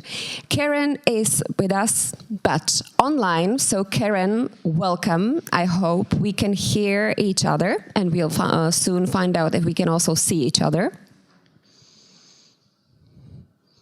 Yes. This is not really too sharp connection, and probably we would have some problem to get the message if it would be like this. So we are very much dependent on the technologies, as you see, in everything. Can I check if you can hear me okay? It was working fine just now. Great, we can hear you quite well. So I think when we just make it without video, as we'll have the presentation, that could help, because the video actually takes a lot of data space. And so Karen, I think we can see your presentation, we can hear you, so we shall try the connection. The virtual stage is yours. That's great. I'm very sorry that I can't be with you this morning, but it's a pleasure to be part of this important meeting of the Czech Presidency. And I want to pick up the themes stated this morning about the challenges in developing OMPs, and to move beyond the question about the OMP regulation to really address that access question that has been coming up this morning. We all know that there are small patient populations, but we sometimes forget the heterogeneity of the conditions, the lack of clinical expertise, and all the challenges that this creates, not only in clinical trials and in regulatory approval, but this creates economic challenges in the way in which industry has to develop products, and economic challenges then in terms of access, as was again discussed in the last session, because we often see small studies coming to us for approval, often for products that have quite a high price tag, but with very limited clinical evidence. So I've been involved in a European Commission funded project, and I'm grateful to the Commission for funding the Impact HTA project. And what we did was, about 3 years ago, we reviewed what every member state, other countries in Europe, Canada and Australia were doing to evaluate OMPs. And what we found, that about half of them were just using standard processes, no recognition that OMPs face these challenges. Some of them did have separate processes for OMPs, or for even smaller, what they called ultra rare conditions. But many only had small adaptations to their processes, so were not taking account of the issues, which are taken account of within the regulatory context, where we know there is a separate committee. In many value-based decision-making processes, there is no separate expertise for rare diseases. So what happens in individual member states? Well, we all know from the HTA regulation that there is an evaluation of the added benefit, the relative clinical effectiveness. And this is underpinned within each member state by certain principles of equality and encouraging innovation, although industry may question how much that encouraging innovation is valued. In some countries, many within the EU, there is also a cost effectiveness evaluation and sometimes a budget impact evaluation as well. But actually, this misses many of the aspects of how products were intended to be evaluated in terms of value, because HTA actually includes a wide range of all impacts of introducing a new technology such as a medicine into the market. So the nature of the condition, patient care and family impacts, ethical issues and organizational issues. And actually all of these aspects, particularly for organizational issues for the ATMPs, are really important. And then what we should have alongside such a framework is modifiers for decision making that recognize that when we have a very severe conditioning, one which is rapidly progressing, one where we have unmet need, and we can talk about how we describe unmet need, one which leads to early death, perhaps one in children, and perhaps for different elements, as Yann was saying, there should we be including cancer salami slices in OMPs? I'm not so sure. But what we see in decision making is that sometimes implicitly, decision makers take account of the fact, for example, that a treatment is being provided for a condition of children who will die before they reach adulthood. But often this is not explicitly stated, and this can lead to unfairness in the system. And so what we have done within Impact HTA is to develop a proposal for how we should be evaluating OMPs in a fair way. Firstly, we think that value should consider all the determinants that we presented in that decision-making framework, or each member state should consider what is important to them in terms of determination of value. Then we should collect all the relevant evidence for each part of that decision-making domain. So not just clinical and cost effectiveness. Let's try and understand the ethical and organizational issues and the patient issues. Then let's fairly assess the evidence in front of us, understanding that there is only a certain element that is feasible with rare diseases. We can't have large randomized controlled trials. We sometimes don't know the appropriate outcomes to study, and we need to take that into account in decision making. And then we need very structured appraisal deliberation when we bring people around the table to make these social value judgments. We need to have committees that include rare disease experts. Again, many appraisal committees have no rare disease clinical expertise on their decision-making groups, and this can affect access to rare disease treatments. And underpinning this, we think there should be iterative clinical and patient involvement. And that's what I want to focus on. And I want to make a slight challenge here to the health technology developers, the industry in the room, because actually you have a responsibility here to collect good patient-based evidence, not just throughout your clinical development, but when you're starting to think about moving into a new area, what is it that you can do in a pre-competitive way with other companies? For example, if we look at the Hercules project in Duchenne muscular dystrophy, how can you come together to describe the burden of the condition with Duchenne? How can you create an economic model in collaboration with partners and academics? That's what's been done in Project Hercules. We need to see that happening in other rare disease areas. We need to see better use and development of patient-centered outcomes, not just in clinical trials, but also in registries. We need to see qualitative sub-studies within clinical trials so that we can build the gap we often see, which is we see small effects in clinical trials, but patients saying this is making a real difference to our lives. So how do we fill that gap in the evidence? We also need to encourage HTA bodies to involve patients.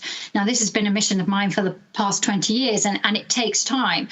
But HTA bodies need to invest in expertise to assess patient-based evidence. They need to search for relevant patient-based evidence from national organizations through linking to their own clinics. They need to invest in exploratory research, and we can see that happening with the HTA regulation at a European-wide level, but only in a very limited way in terms of interviews with patients, and they need to create effective processes for patient participation, and that should cover scoping, assessment and appraisal.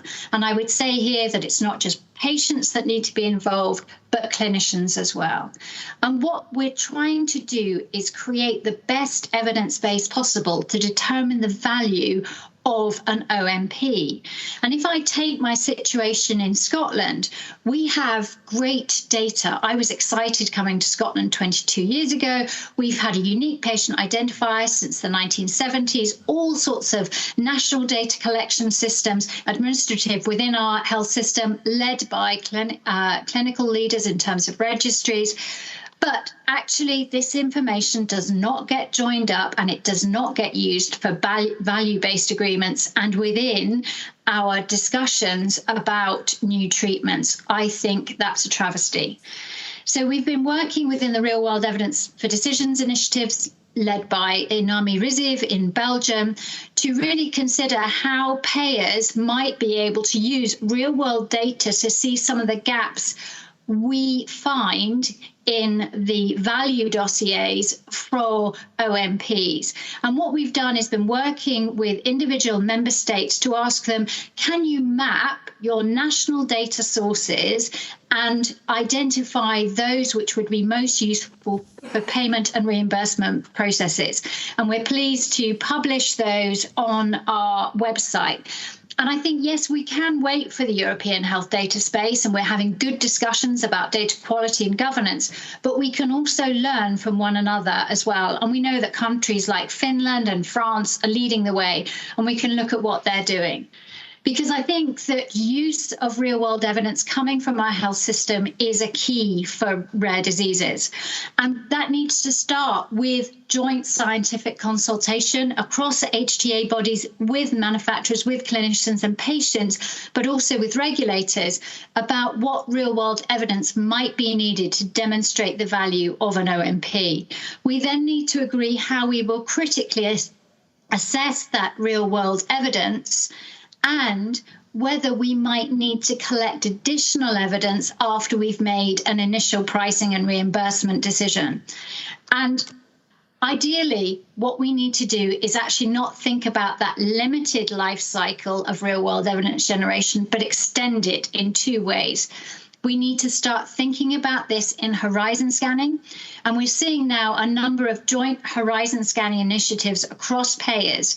And they are now talking about identifying the technologies where they can see there are likely to be gaps in the evidence for pricing and reimbursement. So can we start at that stage, thinking about where the gaps might be, engaging with registry holders to make sure that we have data to answer our questions?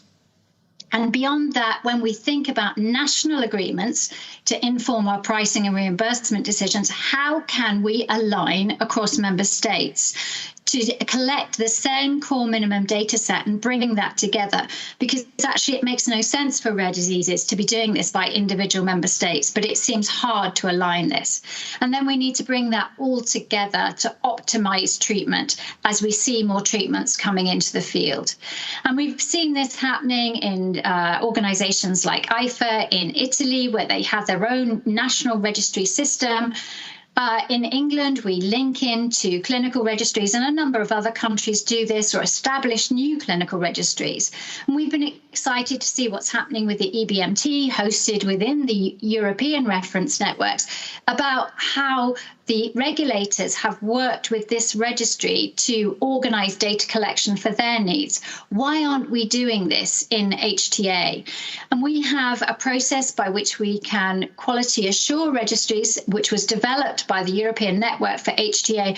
Should we be using this more? This is an area where HTA bodies are doing a lot of work at the moment, and I think we all need to work together on this. It's time for action from all stakeholders so that we can collect the best evidence possible, most efficiently within Europe to determine the real value of OMPs. And I look forward to discussing more with you later. That was Karen Facey, Senior Research Fellow at the University of Edinburgh. Thank you very much, Karen, and we are happy that you are with us. But now we will get back to the potential of European reference networks, collaborations with industry. As Victoria Hedley, who focuses on establishing and improving rare diseases networks, as well as national plans and strategies for rare diseases, digital health and data sharing, will tell us more about it. And I must say that even though we've heard from Milan that we are very unhappy that we lost the UK from the EU 28, but as you can see, we still have them, and Karen and Victoria are a good proof of that. So thank you. Yes, indeed. I think it's a situation where most of the people working in research and in life sciences and health in the UK are very much embedded in this world. We just have an issue with some of our, well, we don't need to say what the issues are. Okay, so can you all hear me okay with this microphone? Perfect. I'm going to try and maybe even skip a couple of slides. Do we have the clicker with this one here? Perfect. Just because I think we're slightly behind time and we want to have some space for discussion.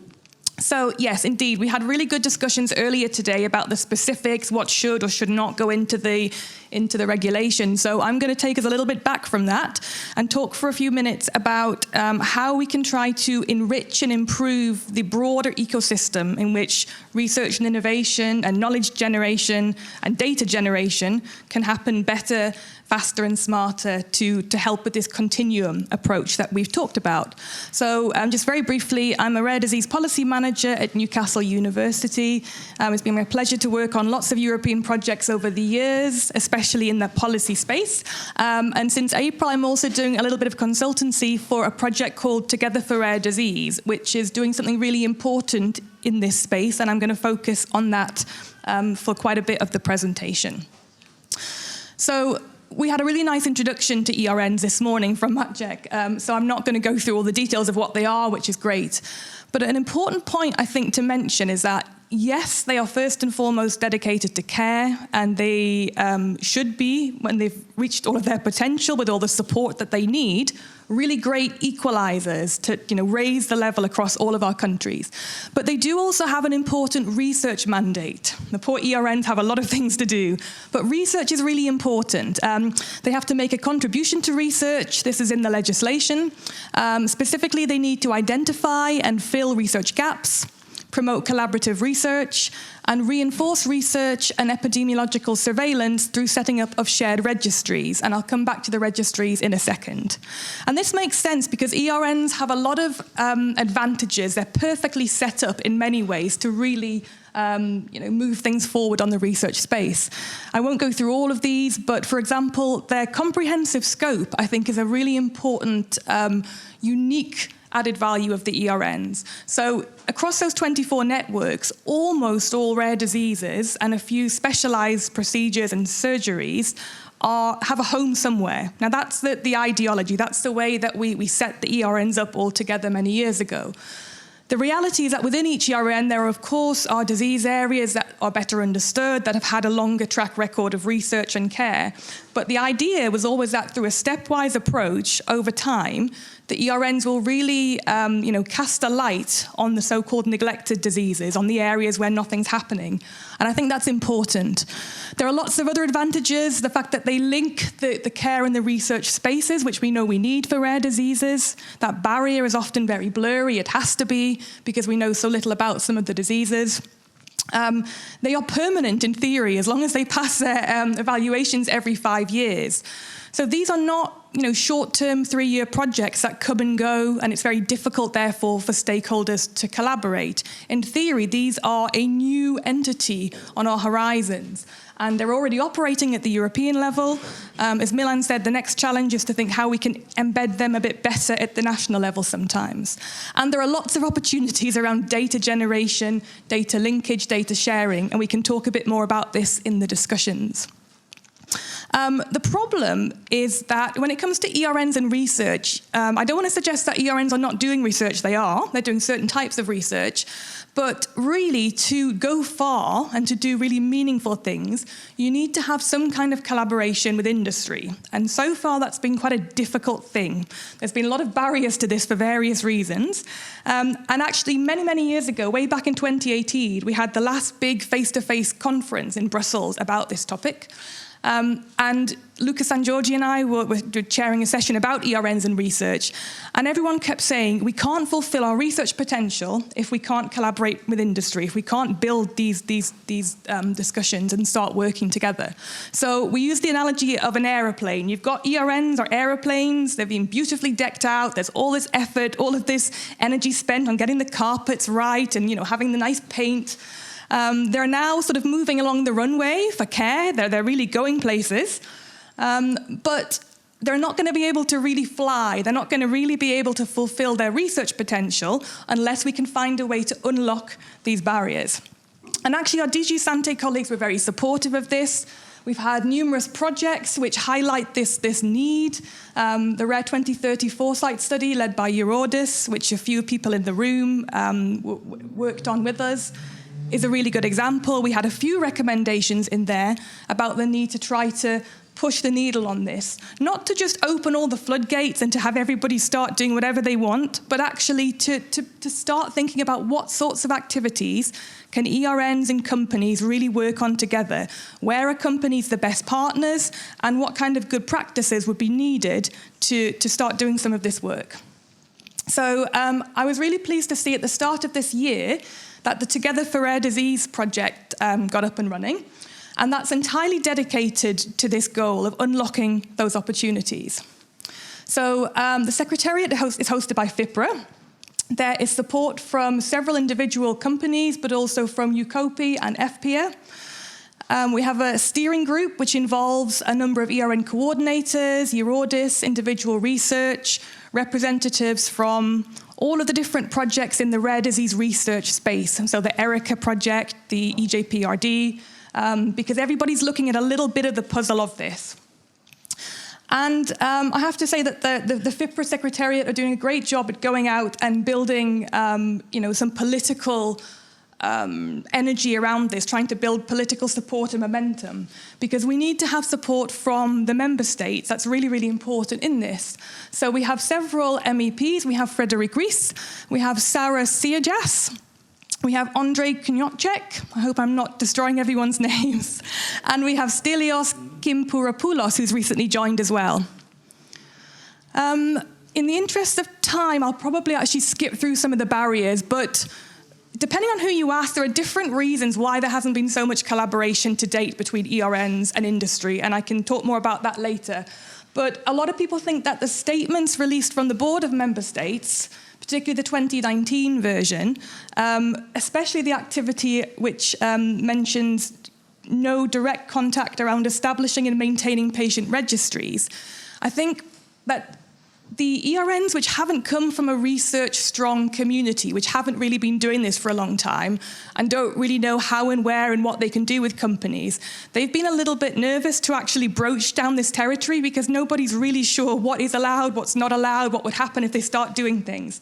So you end up with kind of a two-tier system where the fields that have already been working with companies very effectively in many cases for a long time, they'll continue to do that, but sort of quietly, not loud and proud. But others are kind of falling and staying behind. And again, we can talk more about the barriers later on if there's time. So Together for Rare Disease, the first pillar, the first work stream is around building this framework for collaboration. So we've been working with the chair of the Board of Member States. We've been sharing some case studies that the community has been sharing with us, which give us examples of how and where companies have worked outside of the ERN space, often long before the ERNs came along, how they've been working with groups of clinicians, with networks, not so we can say these are all perfect examples of the best way to do all of these things, but actually so we can pick out the good practices, pick out where some of the pain points are, and also sometimes identify things that probably we don't want to replicate under the ERNs. numerous meetings over the past few years have said, well, the best way to try to not win people around, but to ameliorate and address concerns that we know some of the countries have in the board of member states about this, because there are different views on how this should go ahead. A good way is actually to run a few pilots. So to get some activities going, different types of collaborations between companies, ideally more than one company, and a single ERN, and sometimes more than one ERN, to try to launch some pilots and then really watch how they develop and support that and pick out some of these learning lessons that I've been mentioning. So this is what we've been working on at the moment. We've come up with 2 broad working groups which try to highlight and describe some of the activities that you can envisage between stakeholders, networks, but specifically ERNs, hopefully, for some of these things, on the one hand, and companies on the other. There's a whole range of activities around sort of stimulating clinical research. An interesting one is the idea of a stakeholder forum, so actually that the companies and the ERNs can come together, because I think often there's very little understanding from each of what the other one's doing. Even the bigger companies don't always know, everything the ERNs are doing, and the ERNs often don't understand, company needs and company priorities. So it's a bit like we've said all this morning, actually, that we need to get these different stakeholder perspectives together. But we came up with quite a lot of activities which centre around registries. Now, all of the ERNs have been setting up at different time points new registries or registry platforms. And that's really, really powerful. And some of these are doing amazing things already, but the funding for these is very limited. Now, I think it's really important to stress that collaboration with industry is not just about industry giving a load of money to somebody to go off and do whatever they want, and then there's I think it's more collaborative than that. So, for example, a few coordinators have said, okay, we have our registries. They're collecting fairly basic but still really meaningful epidemiological data from, hopefully, eventually, all of the centres in each network. But it'd be so much more powerful, given how ERNs are nested in all those top hospitals all across the EU and the EEA. Wouldn't it be more powerful if we could create some, where they don't exist already, create some disease-specific registries that really collect good quality data? And that can do many things. Depending how you orientate your registry, it can help to identify care outcomes, it can help to benchmark between countries, but it could also be used for regulatory purposes. However, that won't happen if there's not engagement with companies on what they need for post-marketing, if there's not engagement with HTA and all the different actors. So, some proposals are that actually, perhaps companies could, in a collaborative way, fund some of those registries, sub-registries within the main architecture. There's lots of different options, and I think what we need to do is to start drilling down to what sorts of things would be feasible, what would be most desirable, and then what kind of lessons can we share to roll this out further in the future. So this is where we are at the moment. This is my last slide. We have, on the 10th of November, there's a European Parliament event hosted by the MEP champions. If you want more details about that, see Roz at the back. She'll raise her hand and you can come and talk to her afterwards. So Roz is part of our FIPRA team. We have a white paper which we've been drafting, which explains some of these issues in a bit more detail, explains some of the traditional barriers to the collaboration that I ran through very, very fast, probably too fast. And it also goes through some of the case studies that people gave us about how these sorts of activities, all of the things on the slides, almost actually, how they've been happening with different groups, different diseases, in some cases actually for many, many years. So the plan is at the moment to select those pilots, and those pilots will hopefully start next year, and that's where we really can start to monitor those and work more closely, I think, with the board of member states especially, so we can bring people along and see where people's lines in the sand are, see what sort of activities are really out of the long list of things that ERNs have to do, which of these are really the ones that would require and benefit from and be appropriate for industry support and collaboration. So I'm going to stop there, I think, so we can have... Perfect timing. Thank you very much. Victoria Hedley, Rare Disease Policy Manager at the Newcastle University. Thank you.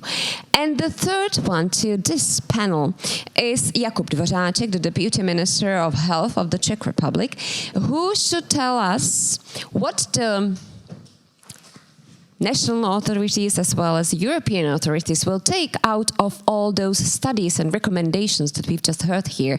What's the point of view of Czech Presidency? Can I get a microphone? Okay. Thank you. First of all, once again, welcome from the Czech Presidency, and thank you for the invitation to be here. I would apologize that I will sit, because normally I improvise and I try to have my speeches, let's say, based on the current development, what's coming, from my predecessors, from those, who had those nice presentations before me.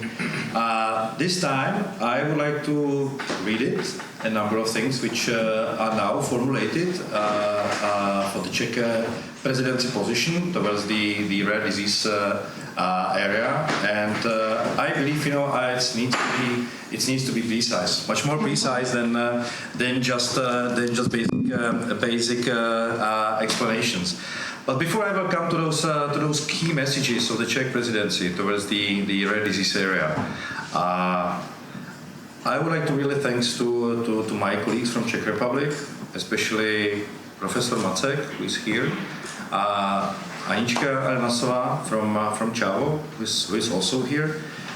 I see amazing investment, really amazing investment from your side, from side of your colleagues from Czech Association for Rare Disease, and also from medical scientific societies, not just Professor Macek, but also the people like Dr. Kopečková and Professor Kožich and Professor Kedležová. All those people are really working extremely intensively to help the Czech Ministry of Health to understand what is the need of medical specialists, of our healthcare providers, but also the patient groups.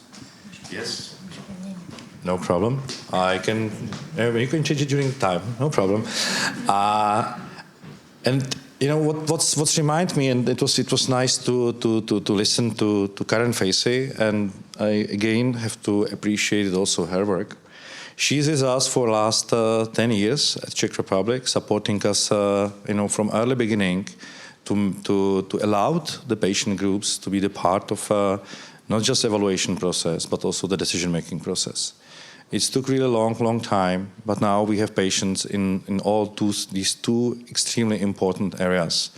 So we can see, what is the social and family benefit and all those soft issues, but so extremely important in the evaluation part. But even more important, we have you at this crucial part of decision-making process. And I have to say, I was quite afraid, how those things will work, and if the model we created jointly with Karen, based on her experience and her book and studies, she did it, during the last years, and we get the chance to really, get the information from her all the time. She works also with the patient groups to really prepare them, and it was amazing work. She becomes the important part of our Czech discussion, and I believe this is something what will help all around the Europe in this case. So if I really should highlight it something, what is important for us for the Czech Presidency before I will come to those positions. And I will try to be fast. I know we have a limited time. They are a bit behind the program. Is importance of discussion with all stakeholders. I didn't name it the industry. It's also something what helps a lot that we were ready, all of us, the industry, payers, patients, and medical scientific societies, also to do one step back during those crucial moments when we work on the legislation. And yes, it's about the compromises, and we will have to work with a number of compromises in the future also. it's not about the Czech presidency and coming few months, but we will probably face quite a long crisis with finances, with number of other areas, and it's so easy to just target the rare diseases, for example, and the patients there. There are a few of them. I mean, not few if you take the whole Europe. I know your message, but it's so easy to cut at the areas which from the first look looks like easy areas to save the money. And we will have to really, all of us, ensure that that coming months, coming years, we will not lost the goal. We will not lost what we tried to do last 13 years. And it was the topic also for first Czech presidency. The rare disease area was really crucial for us. And we will do everything to really move it, this topic forward. And we will try to have this focus all the time. We have a trial of presidency, and French start this discussion or restarted the discussion about the rare disease, and we just take it after them. And I hope we will be able to also have still some discussion with our Swedish colleagues to ensure that also the Sweden will take it as a priority. It's not there yet, but it was also not at the checklist of priorities before I get to the ministry. So I believe, if we will find somebody who understands, how important this area of rare disease, it will also fly with the Swedish presidency, and it will be very important because of the new legislation, which comings and regulation is under the preparation. I hoped that it will be the Czech presidency who will get the chance to open the draft. It didn't happen. It will be our Swedish colleagues, but our message. The Czech presidency message towards the rare disease, it will be the call to action. We really try to have the support of member states to have the united response towards the Commission, to have a new plan, to have a comprehensive material which will help to put all the existing EU strategies and framework together, and to create, one joint strategy towards the rare disease area. We believe, that we have to integrate and sustain the EU and national plans and strategies for rare disease on a long-term basis. It is so important to reinforce the last rare disease strategy, 2008 and 2009, to prepare the better strategy for next 10 to 15 years. And we're talking with Yann Le Cam. I didn't name the Yann because he is sitting just in front of me, so I know everybody knows him. But it's so important, and yeah, really appreciation. I just can't imagine, how sometimes frustrating have to be this work. But you just have to, continue with us and with the coming presidencies. But this is something so important to have a long-term strategy to this area, because only strategy based on the long-term vision will help us to bridge the current state and the crisis which is coming. And it's just a question how deep the crisis will be. But if we will stick with a plan, if we will have a good plan, it will be very difficult not to continue with all those positive things which are happening in the area of rare diseases. So the European Action Plan or rare disease, it's something is a big issue, is a big topic for us, for Czech presidency. And if we will not manage, to have this launch during our time, I can assure you we will work on that with our Swedish colleagues and in coming presidencies. And I believe it will come. It will happen, and I believe it will happen because of EURORDIS and our colleagues, from scientific area. I know how many hours you spent, to support this vision, and we have to have the measurable goals, something what will help us to move it forward, in this topic. Only those goals and only the good system where we could measure, how the access look like in different member states, will help to assure the equal access of European patients to the rare disease treatment. And it's an important message which we will also highlight it during the coming EBSCO meeting, the equal access of the patients with rare disease. And I can see how the situation is improving in a number of states, but we can also see that in some of the member states the situation gets worse than it was in the past. So it's not that we are only developing to the better. We are also, let's say, facing a number of situations in Europe which shows that the situation can also go down. And it's partially because of the economy, but also the way how the industry is changing the approach towards these certain member states. And I have been in this industry for a number of years, more than 10 years, and I saw, how that line from east to west is moving. Like 15 years ago, each and every company has the presence in nearly each and every state. It was so easy to get the discussion between the authorities and the industry, especially, I'm talking about the marketing authorization holders. Now, if you see the line which comes, from Baltic down to Balkan, more and more marketing authorization holders are closing their presence in the Eastern Europe. They, of course, in big member states, but it's happening, and it's happening more and more that the industry is presented only only through the distributor or those special companies who are doing the marketing and taking care about the presence of the technology in the country.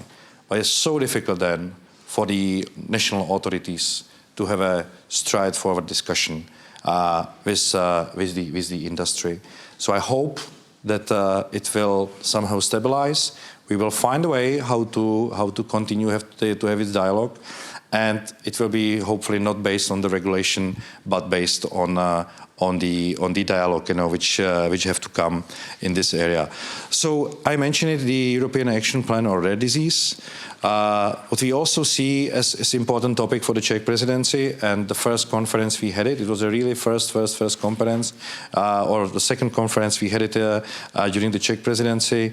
It was in Brno, the expert meeting on the rare disease, and this conference focused on the newborn screening. If we will not be able to have a newborn screening widely implemented in Europe, if we will not be able to diagnose in that very short period of time, and in a number of cases it's a very short period of time when we can provide a treatment, we could have a technologies, to treat, any disease, any rare disease. But if we will not find those who are in need of this treatment, if we will not have the newborn screening in all European countries, there will be no equal access. If you don't see the people who have this need and you will let them die, then of course, you don't have to take care about the technology which treats those people. So we see that as very important task for us, and we will formulate this position also in coming EPSCO meeting, that the support for newborn screening in all European states needs to grow. We have to ensure, that this is really the priority number one. You see, in some situations, this window of opportunity to treat those kids, it's few months, sometimes few weeks, and this makes the chance them to survive very limited. And we can do it. We can do it. We have also the pilot in the Czech Republic. We are not a rich country, but we are able to do it. So why not the rest of the Europe? This is also achievable task. So yes, this is very important for us, and we will do the best to move it forward. I know, but in certain moments you will stand up, and I will know I have to really have a last word. But one thing which also resonates a lot, it's not the pharma who is let's say touched with this topic. It's more the medical device industry. That we have this regulation 2017-746 on vitro diagnostic medical devices sets and the other areas. We appreciate what's happening, that this work of medical device coordination group works on this task.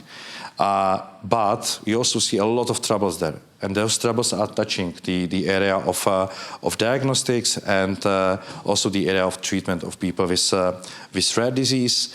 There is a call which came from the European countries on the last EPSCO meeting in Luxembourg, and it will be formulated. The outputs, the outcomes, of this research analysis will be presented during our EBSCO meeting here in Brussels at the end of the year to ensure, that the implementation of the regulation on medical device will not make the life of people with rare disease tough and more complicated. It has to happen now. It's really important. We know we have a limited time, and we will do the best to ensure this will happen. The Czech Republic will definitely not support any extension of the time period which is set for this implementation. But we will do the maximum to have those notified authorities to be able to do the certification even before the final approval from the Commission will come to those notified bodies in member states, and we will really try to have the areas which could come out from the implementation to ensure that the patients are not affected, with this very complicated implementation on the regulation on medical device. Yes. I'm nearly standing up. Sorry? We have last 5 minutes. 5 minutes? Even for discussion, not for you. Okay. So let me finish with that, and the rest will be surprise, for the next week, yeah, for the Rare Disease Conference, which is organized under the Czech Presidency. Jakub Dvořáček. Thank you. And I'm pretty sure we'll still have a chance to answer some of questions, and where you will probably have the information input in it. But please let me ask now Victoria Hedley from Newcastle University to join us, and I hope we are still in touch with Karen Facey as well, as this is a time for you to ask, even though as far as I know Mr. Dvořáček has to leave really early soon to catch the plane. But Karen, if I may start with you, what are the biggest barriers for joint European healthcare technology assessment in orphan medicines? How much money could be saved if there would be a joint HTA? Oh, we don't have the right connection. We cannot hear you probably if your microphone is not muted. If you could check that. Great, yes, now. Yeah, okay, I've turned off my camera, apologies for that. We know that we will have a joint HTA in 2028. The question I was trying to raise in my presentation is we know we will have a joint clinical assessment, but every member state will then go on to determine value within their own pricing and reimbursement system. And I think we need to pay more attention on how that is going to work for orphan medicinal products, because what we see at the moment is that the joint assessments are being done in quite a traditional way that might work for more prevalent diseases, but do not take account of the nuances that we see with orphan medicinal products. So I think we have a long way to go. We may learn from evaluation of the ATMPs, which will come first, but we have a lot to do to ensure that the process happening within Europe is going to add value. I think there is, however, potential for member states to align, maybe not all 27, but those who have capacity and capability to align on data collection and then share that information, that real world information, with other member states. So we need to think out of the box, and not just within the context of regulation, but within cooperation. Thank you, Jakub. And Karen, thank you, for your inspiring speech. It's always nice to be in touch, what you are doing. I didn't mention it, the one thing, from our positions, we are really supporting the idea of joint procurement in rare disease. We really have a feeling that, especially for small member states, it's a very important task. Of course, it will require a lot of work, from marketing authorization holder and from the Commission and from the member states. But on the other hand, it will also allow, I believe, the data collection, and it's for sure. We usually get quite a weak data at the beginning. especially in these ultra rare diseases. It's so difficult to collect it, and I fully understand when it is difficult for the industry. And we fully understand that in the first years of the presence of the new technology at the market, we will have to create the collection of data, which will then allow us to ensure that the technology which we reimbursed are really helping the people in that way. We had the feeling, we presume it at the beginning. So I believe it's inevitable. We have to do the data collection for rare disease jointly, and based on that, we have to also jointly assess those data to ensure that we have the right technology for the patient at the right time. Yeah, and about the data collection and cooperation, there are the ERN, the network. What sort of activities of ERN should be supported by industry, and what should be supported by other member states or European Commission? It's a very good question. If we think about the ERN registries that I mentioned earlier, there's huge opportunities there to be really, collecting data in a more standardized way, sharing that data better. But a lot of things need to happen for that to take place. For a start, it's important that actually, the registries eventually are being populated by information about patients who are not just coming through the doors physically of the centres of which the ERNs are composed, but really reach out to all rare disease patients in Europe. And actually, I think, for me personally, we need a real mixed model to sustain the ERN registries and help them develop. As I said earlier, I think that if we expect, and the ERN leads themselves have different views on this, some of them have been working in the field in research for a long time, and they really want their registries to be able to fulfill regulatory purposes. They want them to be able to, be part of post-marketing surveillance platforms. Now, if you want to do things like that, then you absolutely need industry support, industry collaboration, and not just industry, other actors as well. But actually, in terms, I think it's important not to forget about the responsibilities of the European Commission to continue to sustain the central architecture that the registries are using. And so far, we really haven't seen that member state support.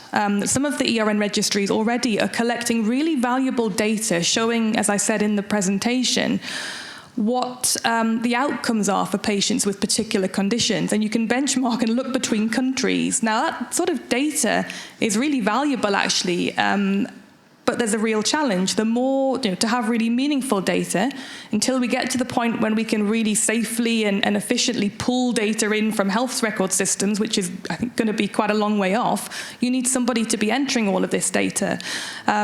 And actually, we need to think about who supports those people, who supports the posts for people at all of these centres in collecting that. And then lastly, the point I want to insist on is that we also need to think about how the patients can provide their data to these ERN registry ecosystems as they grow, because at the moment, only a very few of the ERN registries have that ability for the patients to directly input data. So there's lots of different pieces of this puzzle that need to come together, and I think we need to more and more have these open discussions about which bits of this puzzle we think is best to be supported by which actors. We need more and more cooperation or collaboration. But as mentioned here in Slido, joint assessment was declined during class discussion from most of the states. Is there any reason to think that their position changed or would change, or what could change their position? That's probably a question for Jakub and Karen. I believe it will have to change during the time. How long time? I don't know. It's difficult to say, but at the moment you really start to review the technologies which are, let's say, making a big impact on the reimbursement system, and you have to have a specialist, and you have to have a national registries, a national collection. You have very few patients. Doesn't make a sense. If you are really in the field of rare disease, it will only work, if this will be done together. It's somehow inevitable in the future. And it's just, for the states to recognize, okay, even, for the big states like for Germany or France, doesn't make a sense. And especially if we are in the area of ultra-rare disease area, where we have few hundreds of patients in Europe, that needs to be done together. Karen, do you have any idea what could change the attitude of various states when it comes to the joint assessment? It's a slightly odd question, because what we know is that every member state will have to show how they've used the joint clinical assessment in their decision making from 2028 onwards. I think the question for us is, will that joint clinical assessment be a fair evaluation of the treatment for OMPs? And we're not seeing that within the proposed methodologies to date. There is little understanding that there will be single-arm trials, that there will be a need for real-world data. So we want to ensure that it is a fair appraisal on that basis. And then we need to understand how it will be used in the decision-making process. And for me, that's the whole at the moment. I think member states are working on that to understand how they will bring in the joint assessment. So they will have to use it. What the recommendation is then depends on the data. We can't put this all on the HTA and payers. We need better data coming from health technology developers in collaboration with groups like the ERNs. Because what we see at the moment is real-world data coming from the US. And then we look at that and say, well, our healthcare system is completely different. We don't know what to do with this real-world study that shows us the natural progression in the US. What we want is information from our registries, from the ERNs in particular, but we need good quality data. So we need that investment in the ERNs, in the registries. For me, that's absolutely key for the OMPs. Thank you, Karen, thank you. And there is a question to Victoria. How do you see sustainability relating to C4C national hubs and rare disease networks from Pavla Pokorna, leader of C4C in the Czech Republic? So C4C Connect for Children is an IMI2 project. It's a public-private collaboration, and actually there are a few ERNs that are directly partners in that. So that again is a different type of way in which ERNs are collaborating with companies, and now we have the IHI. These are all very valuable mechanisms to do that. So that's a slightly different type of collaboration, but it's on the spectrum of what I was talking about. So the sustainability of the national hubs. So the plan is C4C as a funded project, which is working to establish a pediatric European network for clinical trials. So there's important areas of crossover actually between Connect for Children and actually the broader pediatric clinical research space and the rare disease field, because we know so many rare diseases are pediatric and vice versa. So C4C has been busy building this different architecture to try to streamline pediatric trials within countries. The sustainability is interesting. So C4C, when the project ends, will become a legal entity. The discussions are underway. They're very complex. I'm not directly part of those. But indeed, I think it's really important that the national hub system that they have created is sustained moving forward, because although some countries have always had these central hubs which can help sponsors who come to them, can help direct them to where the best sites are, where the capacities are. What I think is really important moving forward is how we actually, for me personally, a really good thing would be to see how we can sort of put together the landscape that has been created through the ERNs in the rare disease space and the landscape that's been created through C4C on the pediatric space. So wouldn't it be great if all of the national hubs, for instance, for pediatric clinical trials that C4C has been setting up, ideally for me, they should also have a really good idea of which sites within their national space are ERN sites, and which, not even just which broad headings, rare metabolic, for instance, but which kind of subdomains they have expertise in, because it sort of strikes me sometimes that both sides, both communities are doing this really valuable mapping about where to find expertise and what to do with data. And we don't always make those connections as well as we can. We're certainly trying on the data tasks, and I'm involved in those, but I think we need to look at that big landscape a little bit further. But hopefully there will be some services through the new legal entity specifically to support the national hubs. Thank you. Thank you. The rest of the discussion will have to take place with a lunch. But for now, thank you very much. Thank you, Karen, for being with us. Thank you, Jakub and Victoria. Thanks.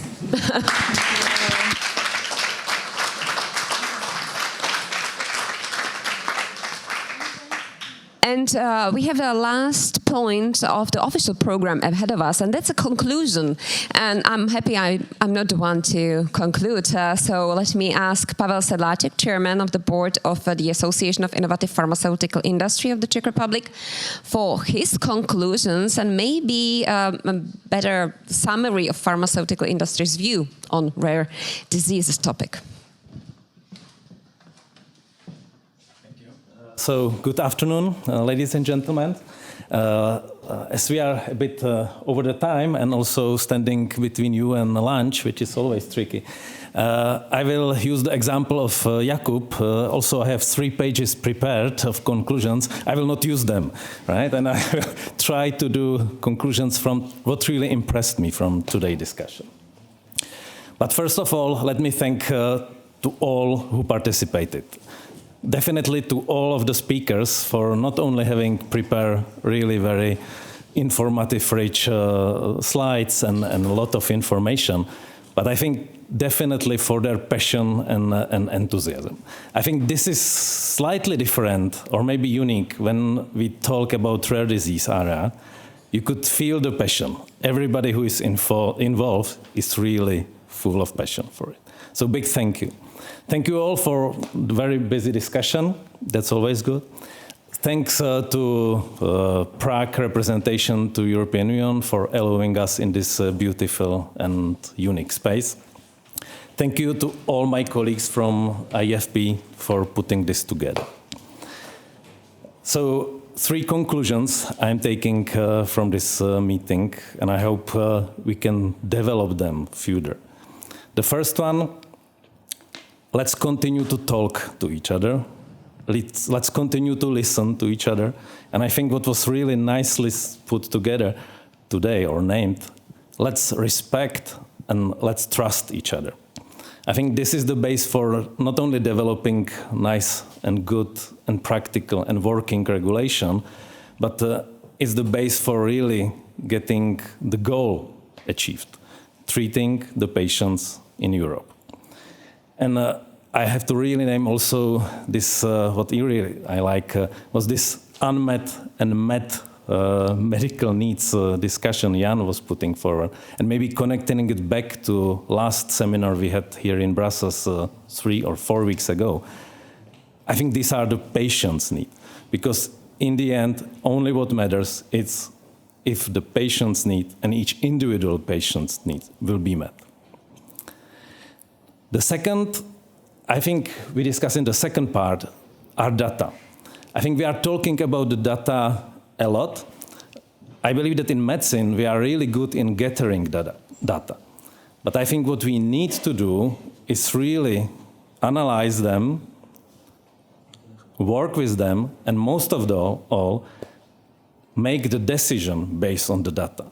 Make decision based on the facts, on the science. Feelings are great, passion is important, enthusiasm is the base, and to some extent we are all a bunch of enthusiasts sitting here at least. But for the important decisions which are influencing the lives of people, the facts and science, I think, needs to be based for any decision made, including the regulation. And the last, basically, building also what Jakub was mentioning, and we talked about it during last conferences. In Czech Republic, we achieved, and I truly believe that this is the significant achievement, including patients into decision making. Patients are definitely at the table, and we, Yann, Anna, I think you are really heard across Europe, but patients needs to be involved into decision making. And I think till the moment, especially in rare disease, until really patients will sit in the table and will be able to influence the decision, we will not reach really good solution. So thank you all. Thank you for your passion. Please continue. Please carry on. Thank you definitely for your time, and have a safe trip back home and very nice weekend. Thank you all. Pavel, Sedláček, who closed up this session, thank you very much for being here. Thank you for all the topics that you discussed in detail, and thank you really for doing what you are doing and giving all the energy to help all those with rare diseases, and I hope you will not give up. Now you can continue with the discussion in a less formal way, and I guess the buffet lunch might make it more enjoyable for you. So for now, bon appetit and good luck with everything you are doing.